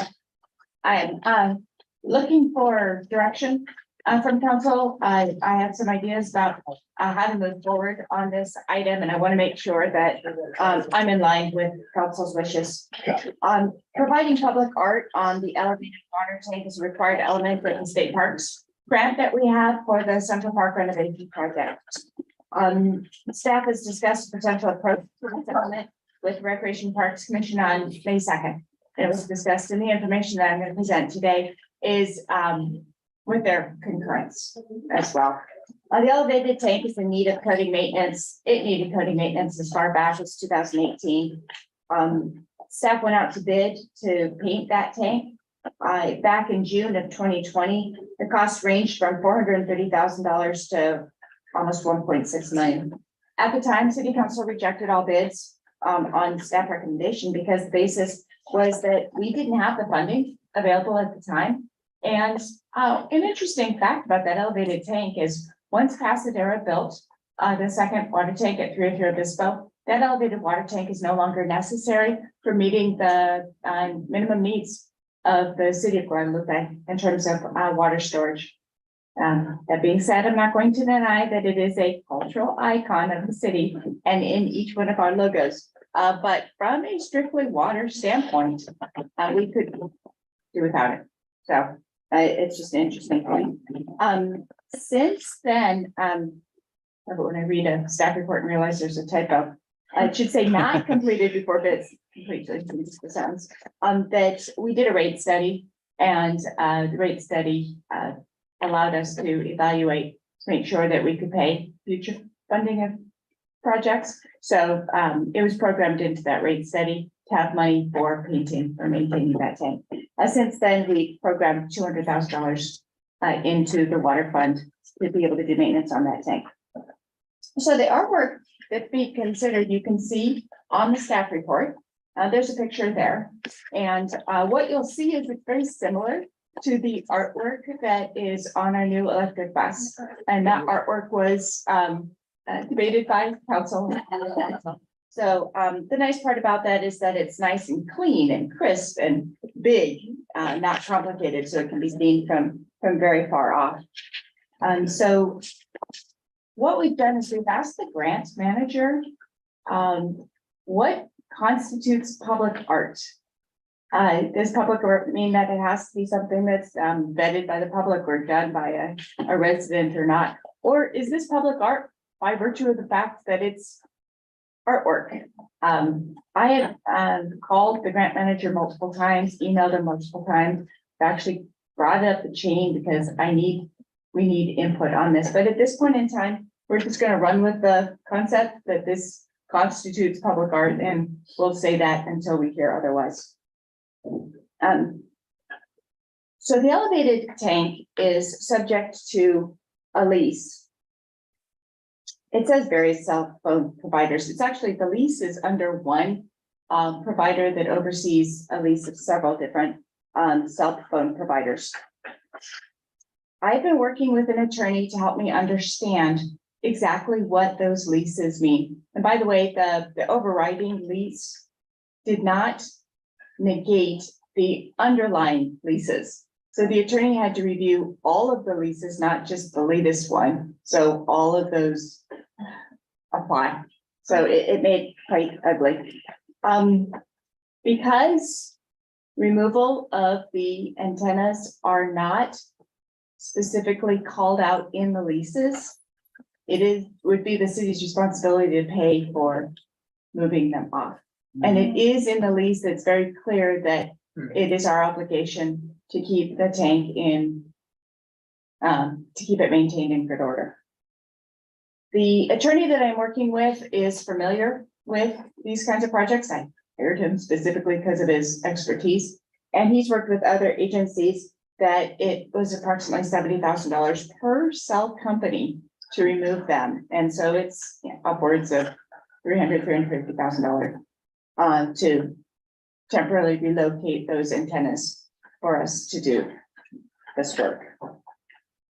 So the Central Park renovation project, 50% engineer's estimate, include the portion of it that includes the public art on the water tower also include a climbing structure and a landing pad, which are very small pieces of it. But they've budgeted in a little over $900,000.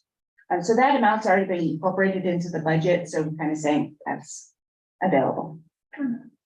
Although the water tank is still not required for storage, it continues to be used as such. And so it is appropriate for some water funds to go there as long as we are continuing to use that. So if you add the amount that is available from the grant budget and from the water fund, I'm going to say it may be sufficient to be able to both do the basic coating of the water tank for maintenance purposes, as well as to apply the art. If you've got the scaffolding up so that you can sandblast and paint the base coat, that is the time to also do whatever public art. It does not make sense to do them separately. So there is some cost efficiency of doing them at the same time. Not to mention the fact that it is always going to be easier to temporarily relocate the antenna if you've got a place to put them, which means before the park is built. And from my understanding, they were temporarily relocated when the tower was replaced back in 2008. So I know it's doable.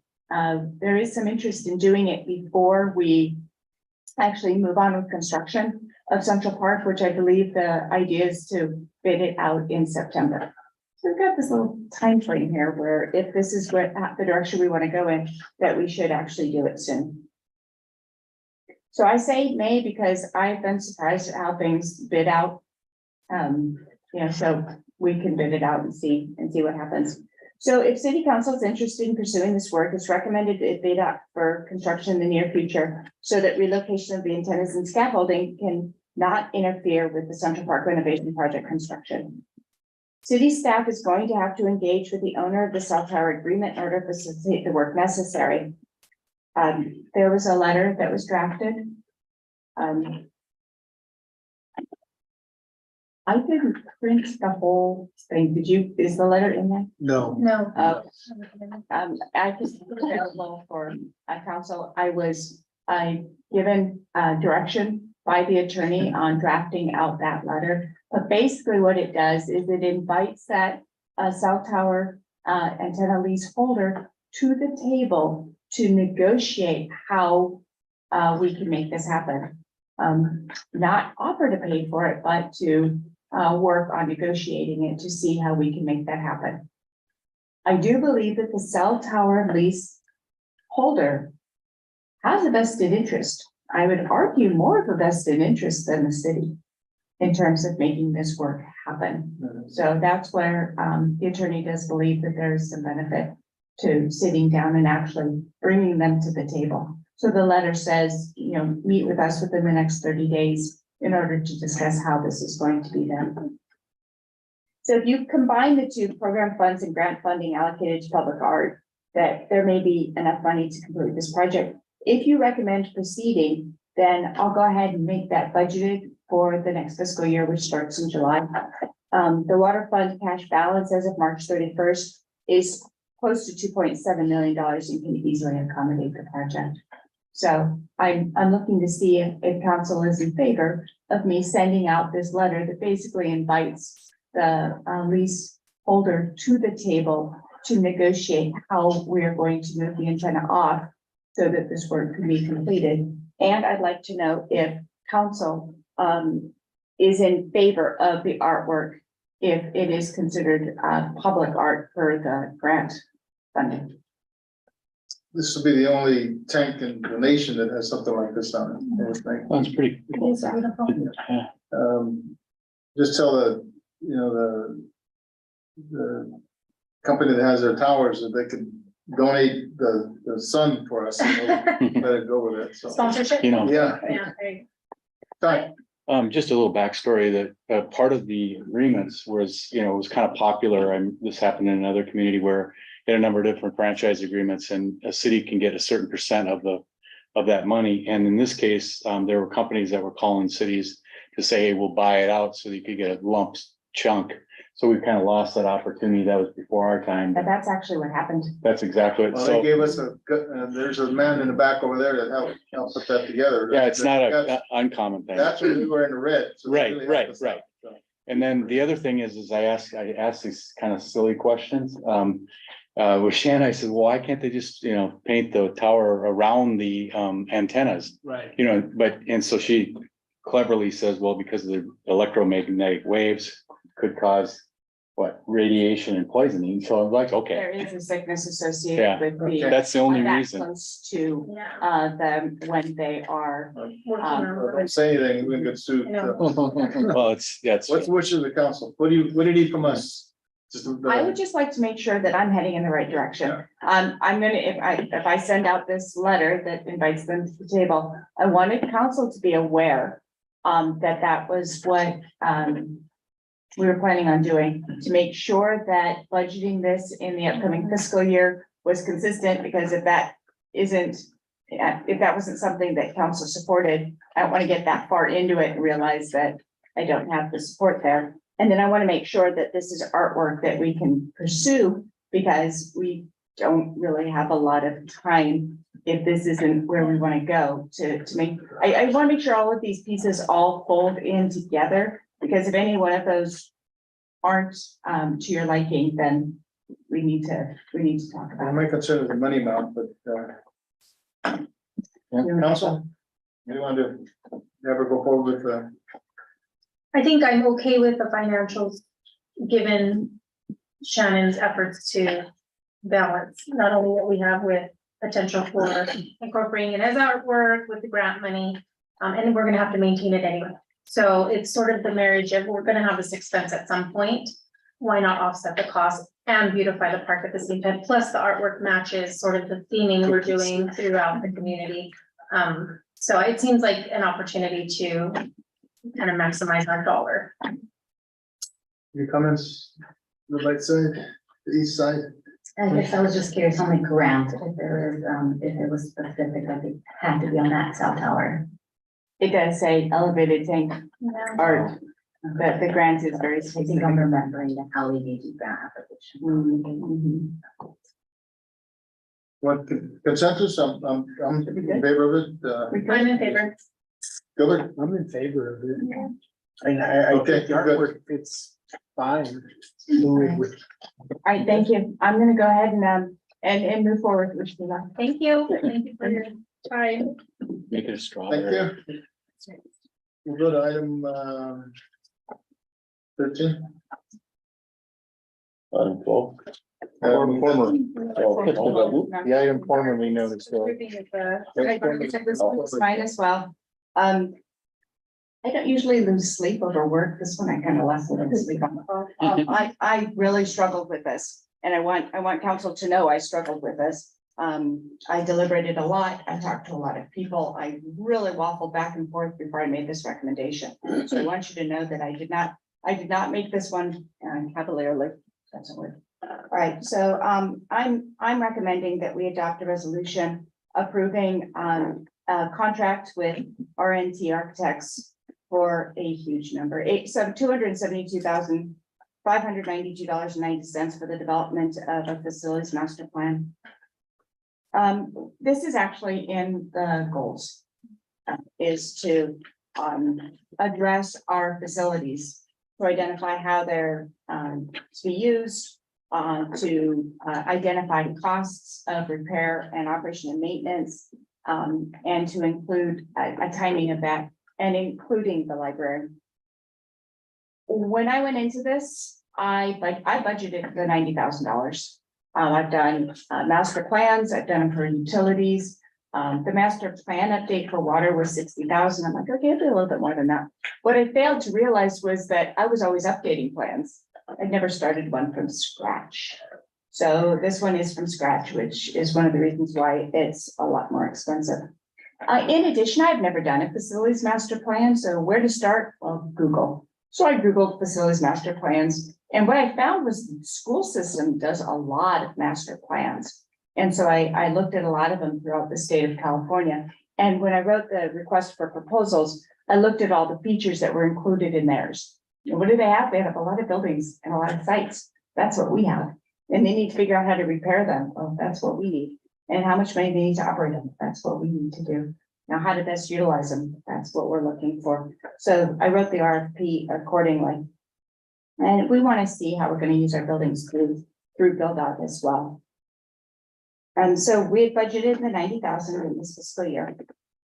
So I put a request for proposals together. I mailed it to 5 qualified consultants, basically ones who had written those facilities master plans for schools. Interestingly, so we got one bid, and the one bid that we got, interestingly, was not from one of the five that I'd sent the proposal out to. And that's because we had advertised it in the local paper and on our website. And so we got the proposal that we got was from one that we did not mail it to. So, so it was more involved. It's more involved than we originally expected. And that's why it's so different. So I spoke with Todd and with Janice and with Hannah about whether or not this was something that we really wanted to go forward with. And I got their concurrence that yes, even though the dollar amount is high, it is something we should consider. And then we looked at, okay, well, how are we going to fund the rest of it? And so the discussion is to pull two other funds from ARPA. One of them is for the library relocation, and one of them.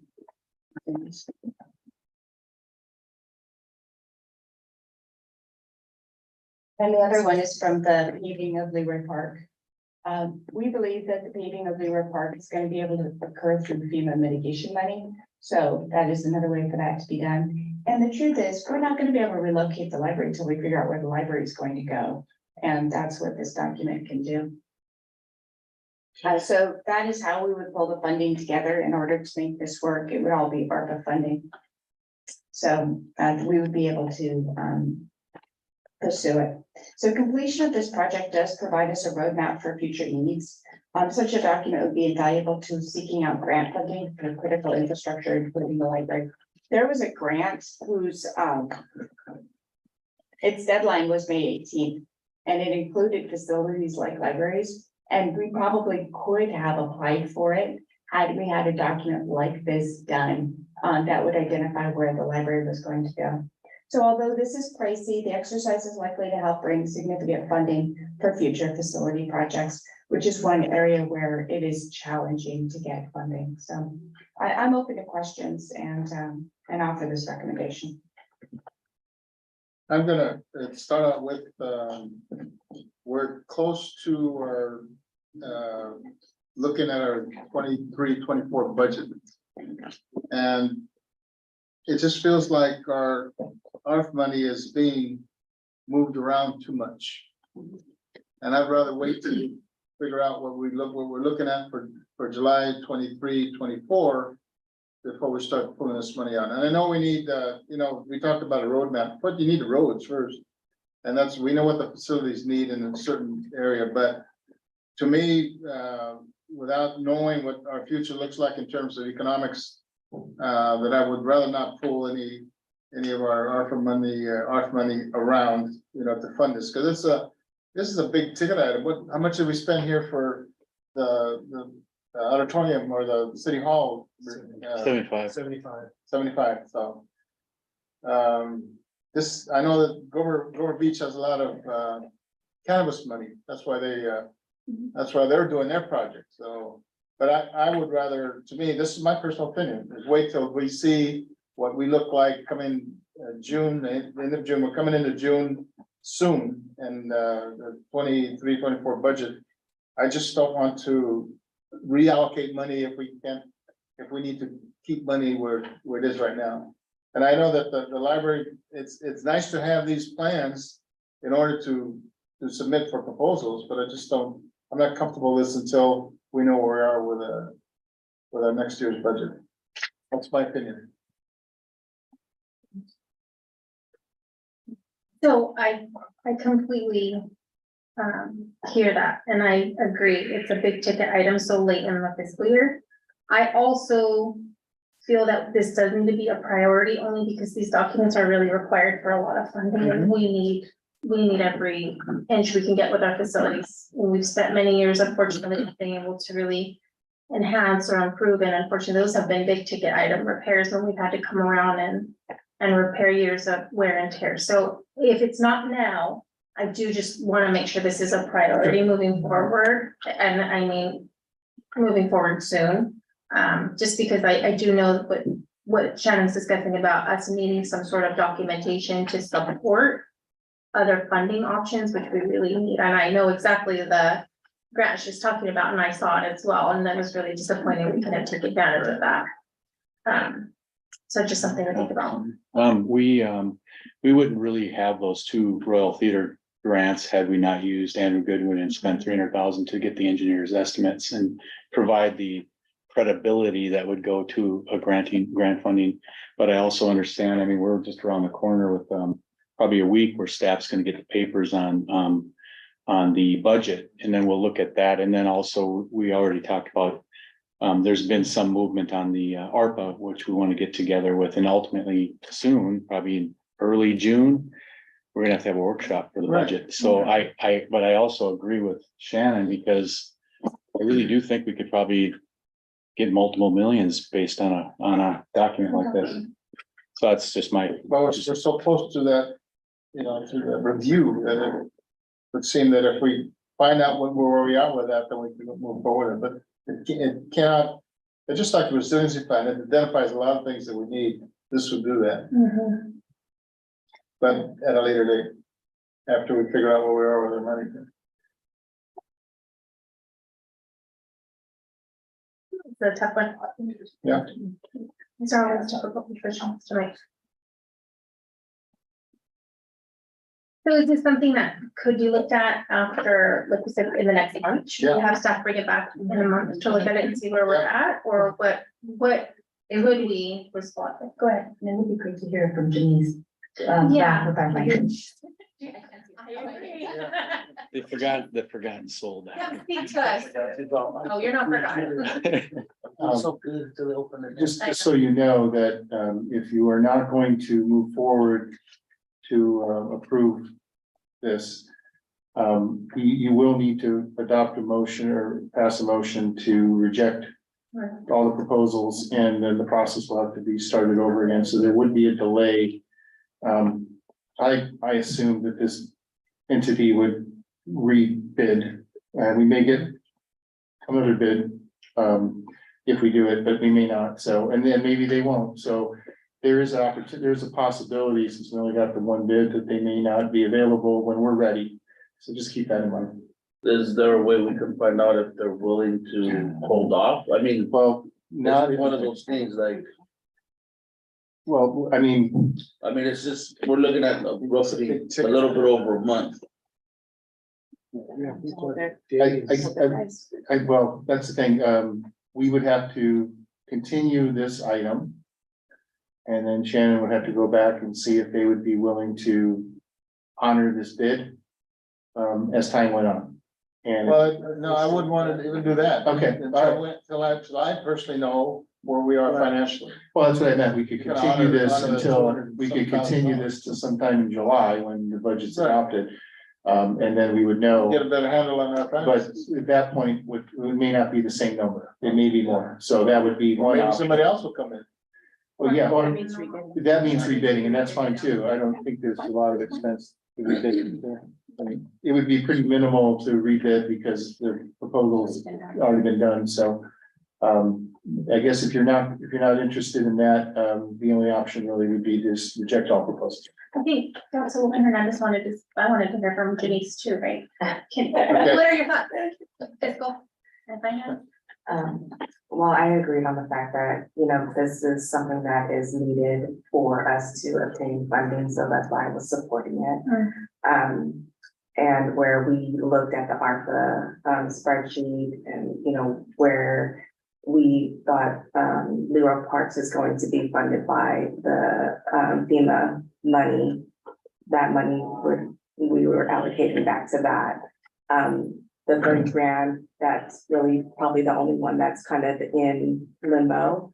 The 90,000 that she had already budgeted for it is the other part that covers this plan. So really there's only 30,000 that is not, that, you can either decide or not to obtain to this.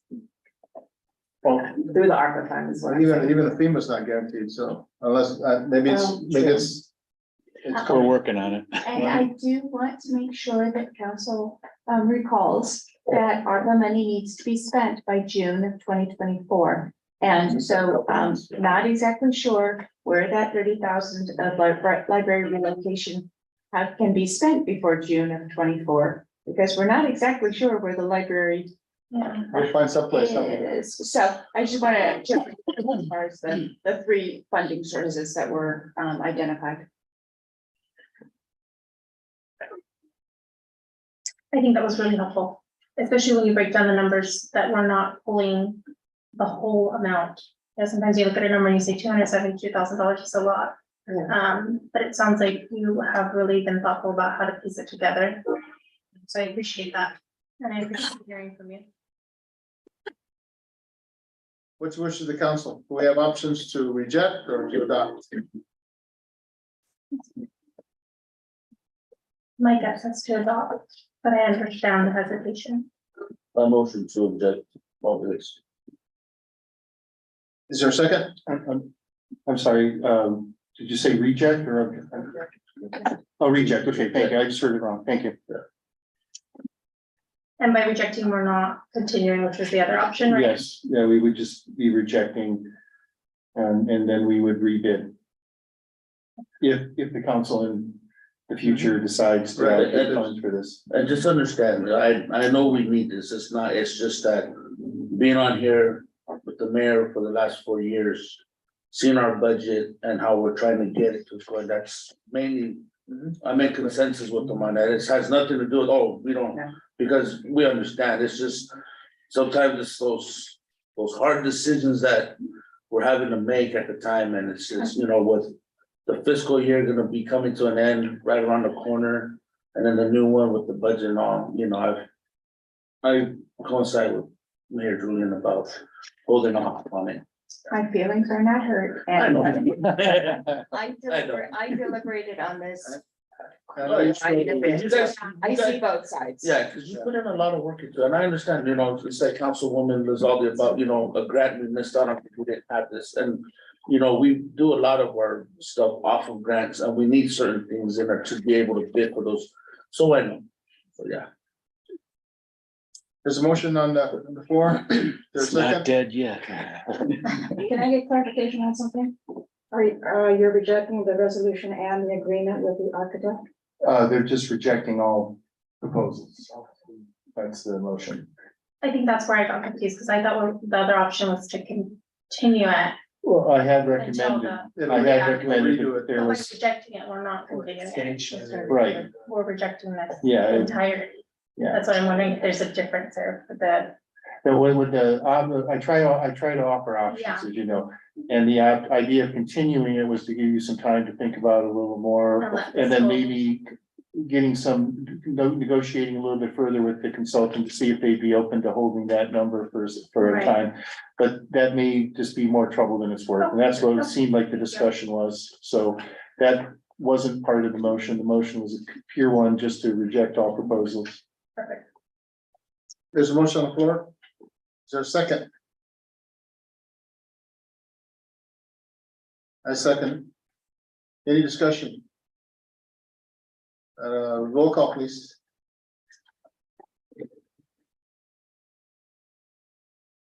Councilmember Costa, I, Councilmember Robus, Aye. Councilmember Hernandez, Aye. Councilmember Lizaldi, Abstain. Mayor Julian. Aye. Thank you, Thank staff, you. for moving on that. It's not forgotten. Okay, item 14, City Hall parking restriction. We've got Me again. Okay, This Legalistic. is the city attorney show this meeting. The next two items should go pretty quick. This one you've seen, I brought back. I'm grateful that you gave me an opportunity to craft an ordinance with some time to do it rather than on the fly. We've already gone over this, so there's really no need to go into detail. The only significant change from the previous action, the resolution's unchanged. The resolution would be, to refresh your memory, this is about a city hall parking plan where there would be forgot the exact number of 12 designated parking spaces for employee only parking, and then I think 8 limited time parking. You And- have 4 20-minute parking Oh, 4, okay, I'm sorry, and 8 public parking. okay, that's what it is, 12 total. and then everybody Wait a else. second. That's not City right. Hall with the police department. You're gonna open the gate. Great. Thank you. You're so sweet. No, I'm sorry, that's incorrect, it is 8 public, oh, sorry, 8 public parking. 4 limited. Right here. Okay, now I gotta make sure I have the right number. I have, like I said, I have a lot of staff reports going, and I hope I got the right number. 12, yes, 12 for the. 12 for the employee parking. The resolution is unchanged from the previous meeting. And that's just to create the, there's 2 parts of that. There's to create the employee parking spots and a preferential permit parking program so that the chief can ticket people that don't have the right permit and park in those spots, because he specifically requested that. I want to make that clear. No, I'm kidding. Wow. I love throwing him under the bus. Did we get permits? I know. I think, you know, it is discretionary how the laws.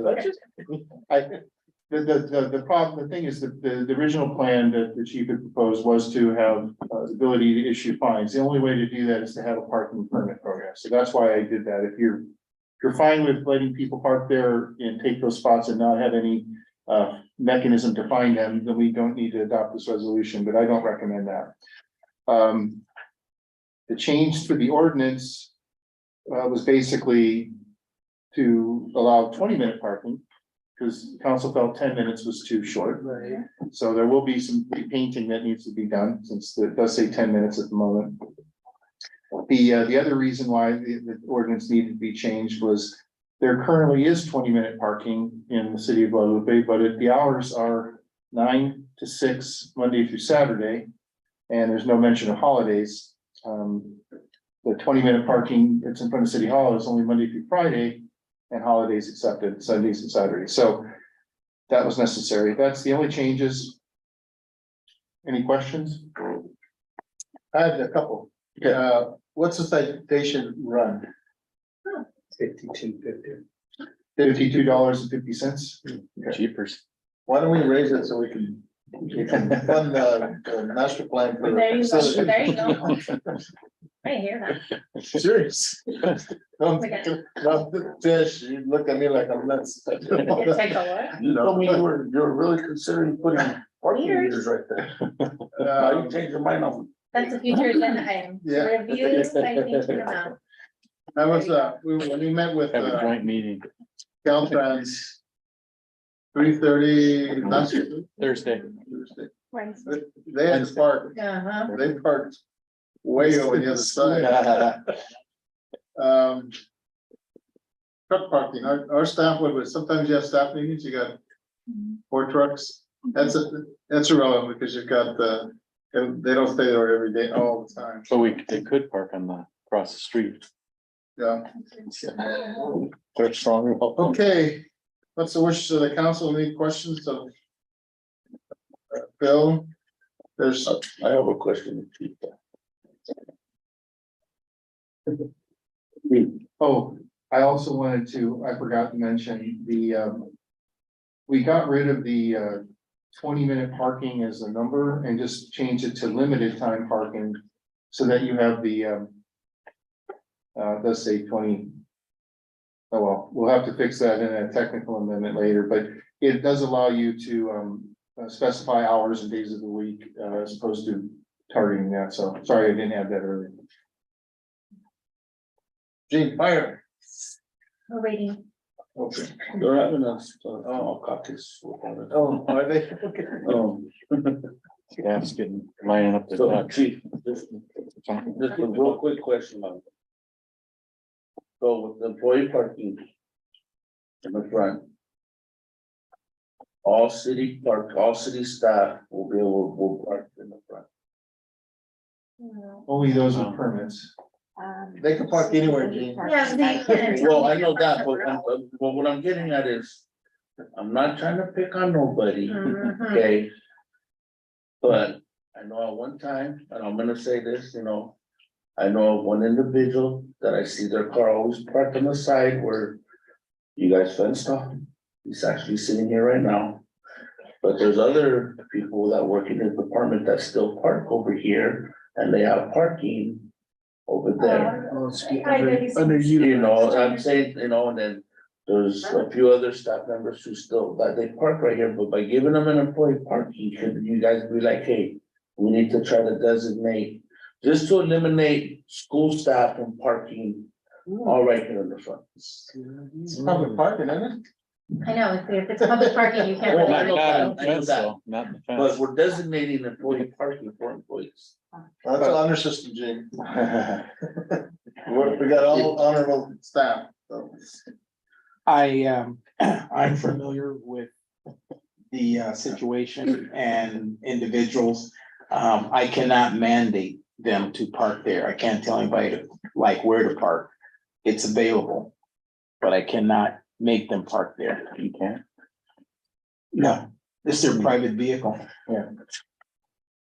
Any other, It looks like But can he's you questioning that recommend them to from an HR do standpoint.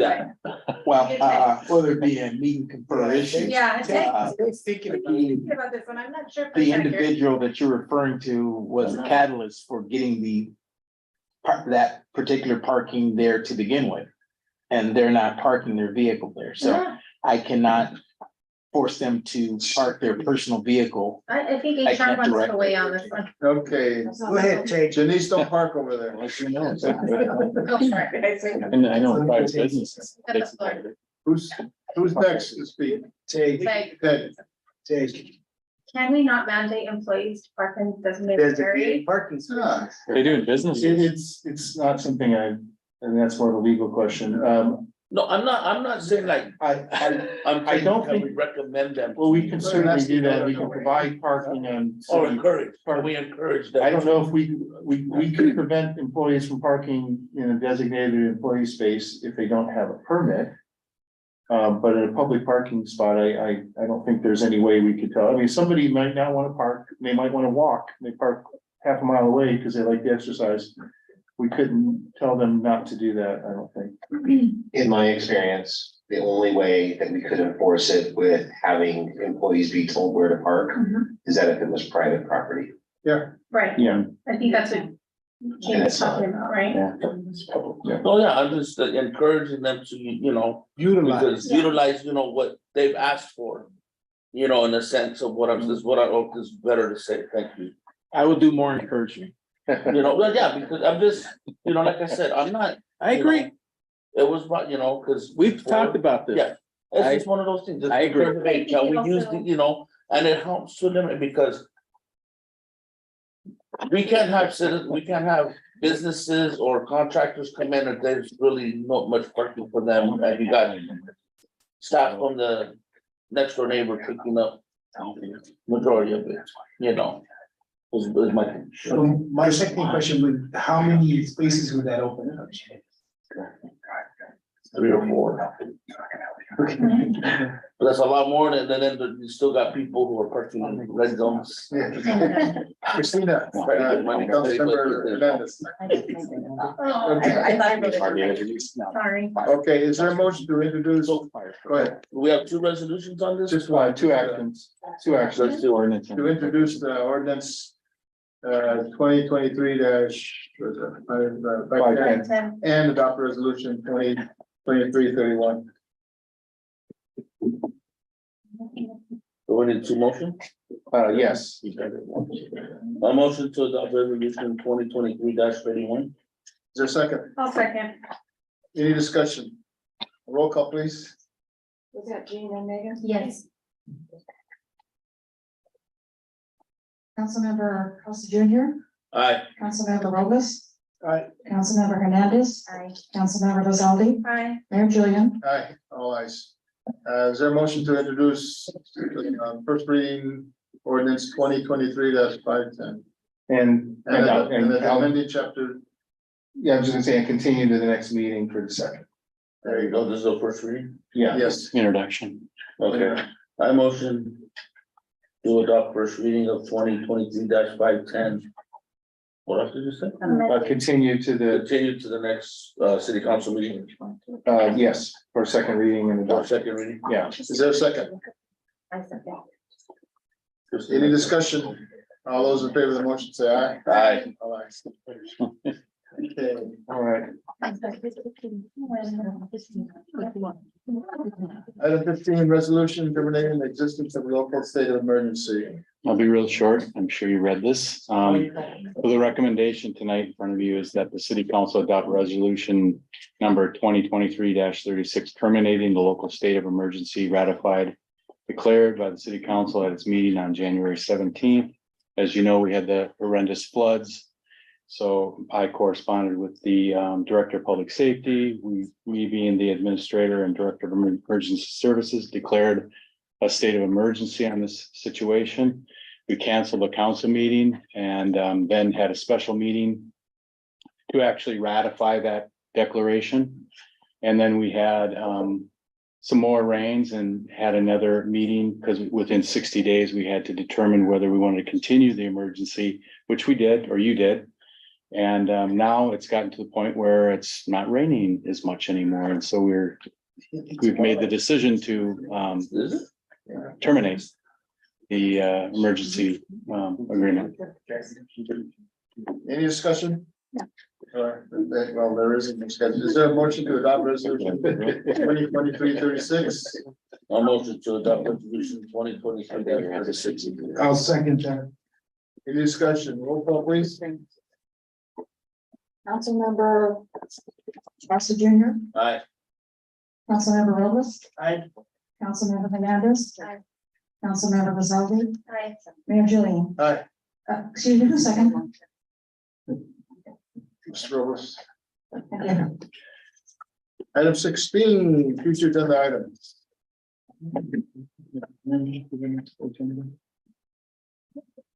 Well, should we bring back cost of citations, or was that like to review The the, citation? yeah, the amount?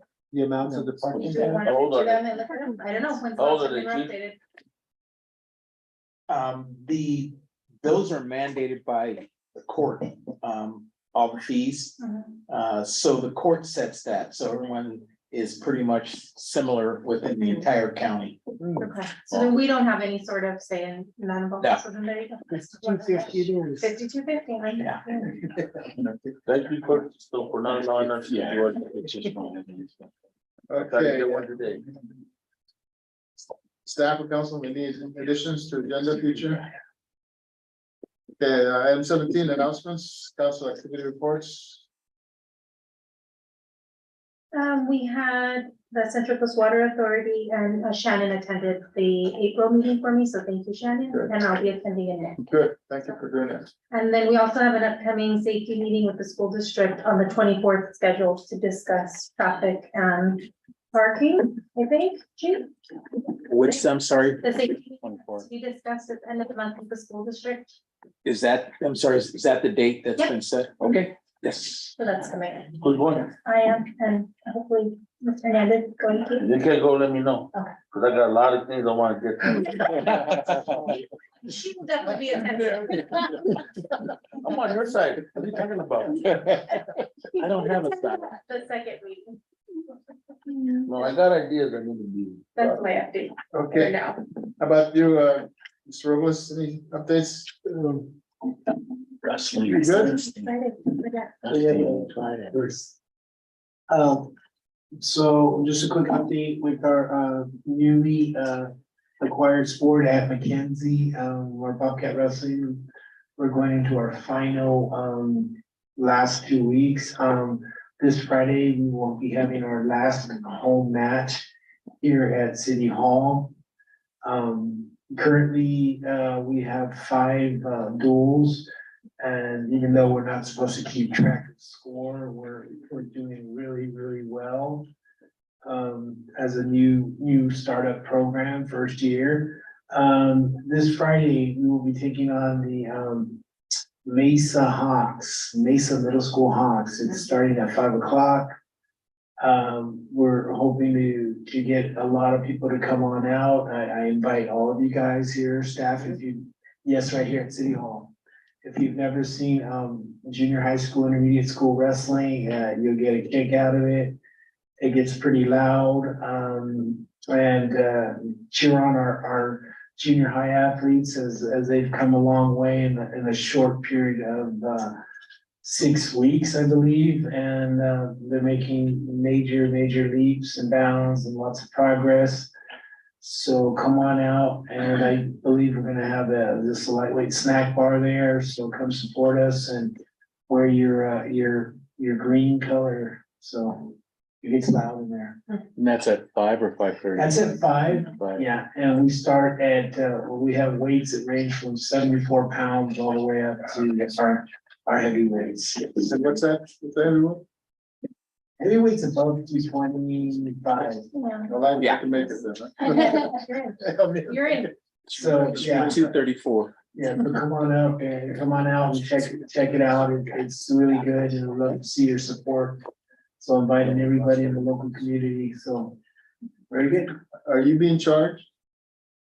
We're under the school right now, so the same program as far as, Okay. as far as the basketball, volleyball, so we're girls basketball. I understood they're being charged for that. For the basketball and for all of that. Yeah, it's between the school district. I'm assuming they have some sort of. Okay. Yeah. But we'll check with Hannah. Hannah's not here. She would have been the perfect one to answer. Yeah. We need to find out. Jean or Christine? I don't know the time, but I know this Friday at the social club for our out queen, they're gonna be having Comedy night. comedy night. I think Todd is supposed to be the MC. If not, I might be. I gotta go to the wrestling. And then Saturday, they're doing the pancake breakfast at Mackenzie for the out queen. That's for our 7th graders to start raising money for their 8th grade stuff and all that. What time's that pancake? Seven. 7. Yeah, it's early. Good. Eggs? Christina, I know you've been busy. Or is that anything? Yeah, that's it. Yeah, Yes, so your mic, Mike. go ahead. Listen, fix it. Yeah, give it back. I attended the Twitchell Management Authority meeting. And it seems like, unfortunately for us to really be on the table in regards to the flooding, somebody also needs to be on the Water Conservation Board. Somebody was sitting on, and covering the Waluigi district for over like 3 to 5 years, but they haven't reported to us. And so finding a way that we can get somebody, from the community that represents us on that water board, I think is imperative and is needed. I was talking to SB Can, and they actually want to create an advocacy group in regards to this flooding. They see that this is a big issue. And some residents are mentioning that they are scared of rain and that they don't want to sleep because they're nervous. So SB Can is pushing for an advocacy group, and I would hope that the city can support those endeavors. Viva Arte will also be here on the 20th with Las Cafeteras. They are really great to come and free show for everybody that come and attend.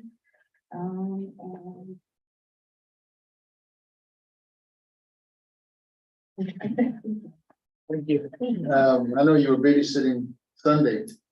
That's for the Cinco de Mayo, Leroy Park. I appreciate, Patrick, Fire Crew for being there and also the city, police department, for being there. There was, what, up to about 10 and 12 booths, different booths and stuff like that. 12, Yeah. And, food bank, last Thursday, there was 216 families served, went real well, again. There's a chance that the dog lady might be back. You know, because everybody asks, is there dog food? Yeah. Debbie's probably the first in line to get some dog. That's all I have. So we have, anything else? I know, I'm sorry, go ahead. is there a way? I love the whole thing of the food bank. But like when the food bank's going on, sometimes with the parade, they put, is there a way we can put on that day, some like signs like no parking, so that way it's, because we have some staff that does park right there. There's 3. Huh? There's three staff that parks on the side, and sometimes what's happening is the cars are getting behind them, and then and then you got people like not seeing those cars, and then they're trying to come on this other side, and it's just, you know, causing little, you know, just, I know it's one day out of the, I mean, out of the month, we can suffice saying on that day, no, not giving it a line for the No food parking bank. for who? For the staff, like, so it's opened up for you guys, Okay, for yeah. the food bank people who are going through, and then once it's done, it's cleared out. It's And, just, you know, it just makes it easier for the traffic to flow and everybody, and no one's cutting. But I've seen a few times where someone's like coming the opposite way, and I'm all like, dude, that bitch over there, bro. Yeah, But yeah, I know, only myself and Michael Jimenez normally tag it. And it's been pretty cool. And they'll tell you. They'll come in from this side, which is from the north on this side. yeah. And they'll be, I said, if they had guns, it'd Yeah. Anyway, is there a motion to adjourn to closed session? I'll Make make- Almost to adjourn the closed session. Okay, Sorry, Mr. Taylor. Gene, who seconded it? I know. Who was first and second? Megan and Jean. You're first? Yeah, Who's first? Speak up, people. Jean's first. He's second. Todd and Megan. Huh? Megan, who's second? I'll take it. Second. All those in favor of the motion say aye. Aye. All ayes. Getting late, thank